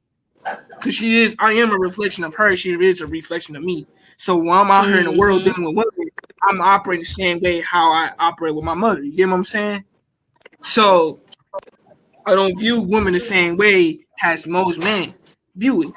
Now I come from a perspective that I'm able to love love a woman for who she is by nature, not trying to change her, not do none of that. It just means accepting you for who you are with an open arm, and I'm capable of to handle you as a whole. So I noticed that a lot of women tell me that I give them comfort. It tells me like, man, you make me feel like a natural woman. I feel comfortable around you. I don't feel like, I feel like a woman around you. I got a lot of women tell me these things. So when I'm able to talk to a woman behind closed doors and I have a one-on-one conversation, you know what I'm saying? A lot of women appreciate me for being the man I am today. That's put it that way. Now, one thing. All right, let's say we do have a specific woman. I don't know if I'm saying it properly. And she likes to show her body and she likes to do certain things and sleep with no much friend. Don't you think you will say to her that we should say that don't carry yourself like that? Either there's something people going down inside, which we know it is. Go get some help. Go get some counseling. Go get something to get your mind clear, so that the next relationship you jump into, that you can make sure that you're doing the proper things for your next man. I don't have no problem with that. I don't think I had no problem with that because I got therapy myself. Because we are damaged. Some women did get damaged in their last relationship.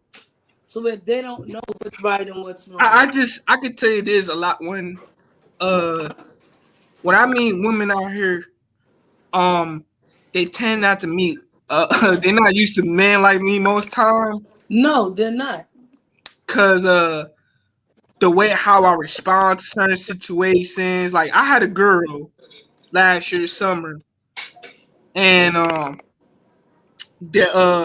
she was having sex with two dudes, and she was afraid to tell me about it. And when she finally spoke up and how she felt, cause my situation was with her. Last year summer I was supposed to have sex with her, but I didn't. So she was so sexually frustrated that she went out there and had her 1-2 other guys, right? Her spirit share. And she was afraid to come back and tell me about it. But when she was calmly telling me about it, and she's like, Joey, I got something to tell you. And I was like, what is it, babe? I had sex with 2 guys, and I know I'm supposed to have sex with you, but I was so frustrated with you, and you wasn't having sex with me. You didn't want to have sex with me. You wasn't in the mood. And I went out there and had my spare shirt. You know what was my response was? I want you to second guess of the response I gave her. Did it make you feel good? Man, listen, I tell you like this. I was so proud of her. Oh, that she told you. Yeah, that she told me, and I told her like this. I was like, baby, I'm proud of you. She was so shocked what I said that. I said, baby, that doesn't bother me. I'd rather for you to have sex with these men, and go enjoy yourself. If that's what you want to do, I'm gonna allow you to go enjoy yourself. Well, you didn't condemn her. Never condemn her. To this day, we're still talking to this day.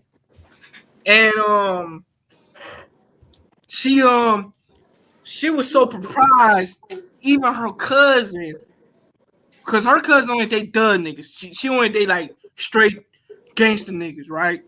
But when she heard the story between me and the girl, when her cousin heard, man, her cousin told me, man, you a different type of nigga. That's all she said to me. And they're like, they ain't that mad a dude like me in them streets talking to a woman like that. You know what I'm saying? Because situations like that doesn't bother me. Doesn't penetrate. The question is, not the question, how can you make women feel better about themselves? Like, what can you say to women out there to feel better about themselves? Instead, I'll tell you like this. I love to empower my woman most times. And I like to give her the opportunity to feel powerful within herself. So the information I give her, the game I give her, not no manipulation, none of that. I'm talking about knowledge. I'm talking about knowledge, wisdom, understanding. You know what I'm saying? Because game is not subjective towards the women. I'm talking about life. I'm just talking about life, period. I love to boost her up. You know what I'm saying? Uplift her, empower her, and just drop some knowledge on her. Whenever she asks me about something she get curious about, and she asks about it, I just drop that jewel on her. You know what I'm saying? If she go through like you just said, how can I uplift a woman? I like to sit down with a woman and listen to her, what she got to say out her chest, her mind, and stuff like that. And most times, I uplift her. I just speak life to her. You know what I'm saying? All right. And I make her speak. Okay, let's say there's a bunch of women listening. Black women, white women, doesn't matter. Speak life into these women right now that's listening.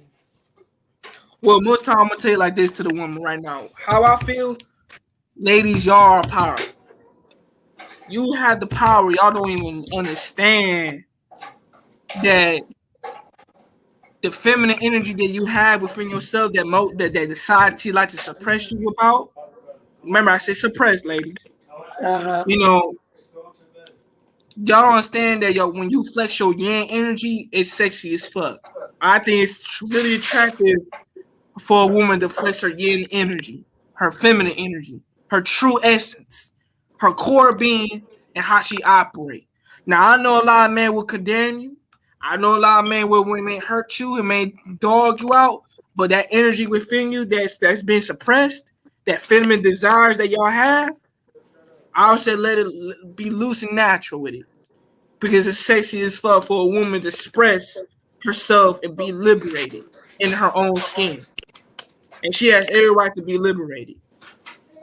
You know, that's why I would tell the woman on this platform. So, ladies and gentlemen, this is Joey LeBron. I thank you so much for coming on my live. We was the only two. It was interesting. Joe, you speak so well as a young man. You can teach a lot of older guys how to behave themselves. You can also make women feel good about themselves by the words you speak. And that's what my show is here for. You inform people that the things that you going through, they're not alone, they're going through the same thing. You have related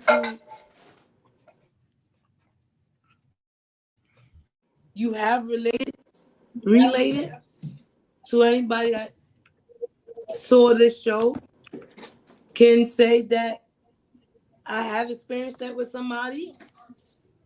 You have taught men to say, you know what, I need to do better. I can't treat a female better. So you inform my show a whole lot, and I thank you for giving me that insight and that great conversation. All right, sis. Thank you, man. Appreciate this, man. I know we're about to let go, so So this thank is you for this. Eyes Up to Talk. I want to give a shout out to you, Joey Ron. Thank you for coming on my show. Not my show, but my live. Making me realize there are men out there that do know the things that they are doing. And I hope that you are not the only one and you won't be the last. And that whoever will listen to this show, it'll educate them a lot on a lot of topics that we spoke about. So if anybody see this live, you can replay it, listen from the beginning to the end. You will get a lot of information. The topic had changed. It was about single mothers, but for some reason it went to a total different topic. I gotta stop my titles because I'll never stick to the title. So anybody who comes to this live, hit that like button, share it, thumbs up, leave a beautiful comment down at the bottom. Joe, you must give all that information on the comment section, the website of the bunch of things you were talking about, plus the Netflix movie.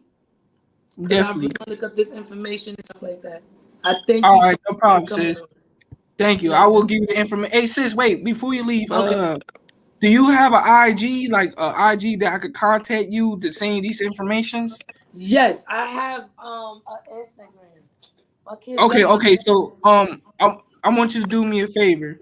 After this, once we drop down, can you comment one of my videos, right, and drop your link of your IG, and I'm gonna send you the information. Definitely, I can do that. Yep. Okay, no problem, sis. I'm gonna let you go. Okay.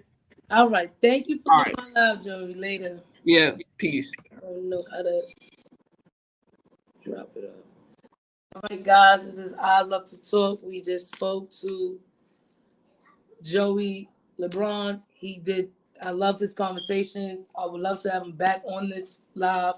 Again, we got to do an earlier show so that the people that came on here earlier can hear his words and understand this is a young brother speaking like this. And he been through a lot in his life that made him for who he is as a person, as this beautiful creature on this earth. And that is the young man he is now. I want to give a shout out to Ben Ardlin. Shout out to At It Again Media. Shout out to Proud Mixed Child. Shout out to Deborah Catch It by Faith. Shout out to Joey the Separate. Serpent, Joey Serpent. Shout out to let me shout out somebody else. Shout out to Roots. I don't know how to pronounce your first name. I don't want to say it wrong, so I'm gonna call it Roots. Everybody check out her live. Her live is the bomb. I meant to tell her to drop a link at the bottom, but we will get an opportunity again to drop a link at the bottom. And save the last for best. To Simple Living with Raina. She been with me since the beginning when I first started my live, and she's still with me to this now.